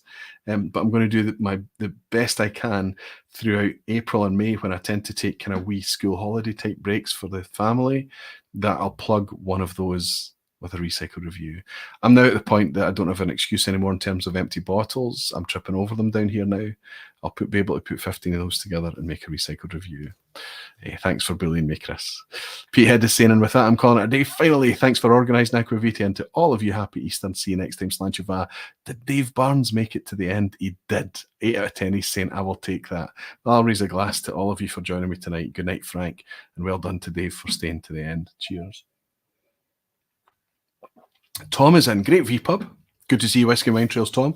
Thanks. Off to do my duty in front of the grill. Cheers, Aquavita. Oh, grill sounds really nice. That sounds really fantastic at this time of night. And Graham Fraser saying, cheers, Roy, as always. Cheers, big guy. Cheers to you. It was nice to see you on Tuesday night, buddy. Speak to you soon. Camera does not want to focus on me today. It's just weird how it does that. Why is such a fickle thing? Olga is saying, thanks again. Good night, everyone. Nice to have you in, Olga. Wonderful to see you too. Graham Fraser, sorry, I picked up Graham's. Justin Mann is saying, daylight saving will give me a little help, of course. And Dave Barnes is saying, it made a fantastic show. Thank you so much, Dave. Thank you for staying.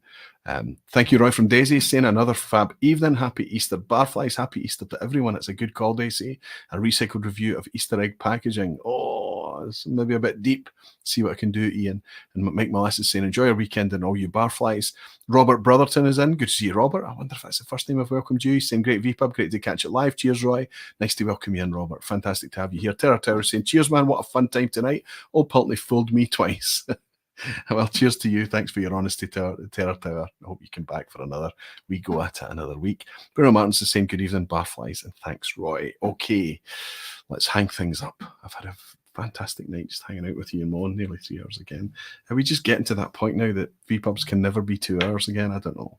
Listen, as long as you're enjoying it, as long as you're turning up to hang out with me on a Thursday night, I love it. It's a privilege. It really, really, truly is. And of course, you can pick it up on the replay if you can't stay for the whole duration live. If you come in a bit late, if you have to leave early, it doesn't matter because it's there for posterity. You can pick up the quiz, whatever, however you want to cut it up and listen to it. Regardless, I thank you all for your support, especially to my fantastic patrons that keep all of this alive. I look forward to hanging out with you in the next lock, and I enjoyed the last one so much that I'm going to do the next one a wee bit sooner. Anyway, I'll raise a glass to you in the meantime. There's going to be at least one more vPub before a wee short break in April for the Easter holidays. And then the week that we come back, we're straight up to doing a vPub live on location somewhere in the far northern Highlands. More details on that to follow. But until then, I'll thank you all for your company, your support, your generosity, your welcoming nature, and everything that you bring, including a lot of recommendations for things that we might otherwise consider as sleepers. It's a fantastic place to be enjoying whiskey. I love it, and I'll be here for as long as you do too. Until next week, I'll raise this glass to you all, and I'll remind you all that you're very dearly loved, and look forward to welcoming you back next week. Sláinte mhath.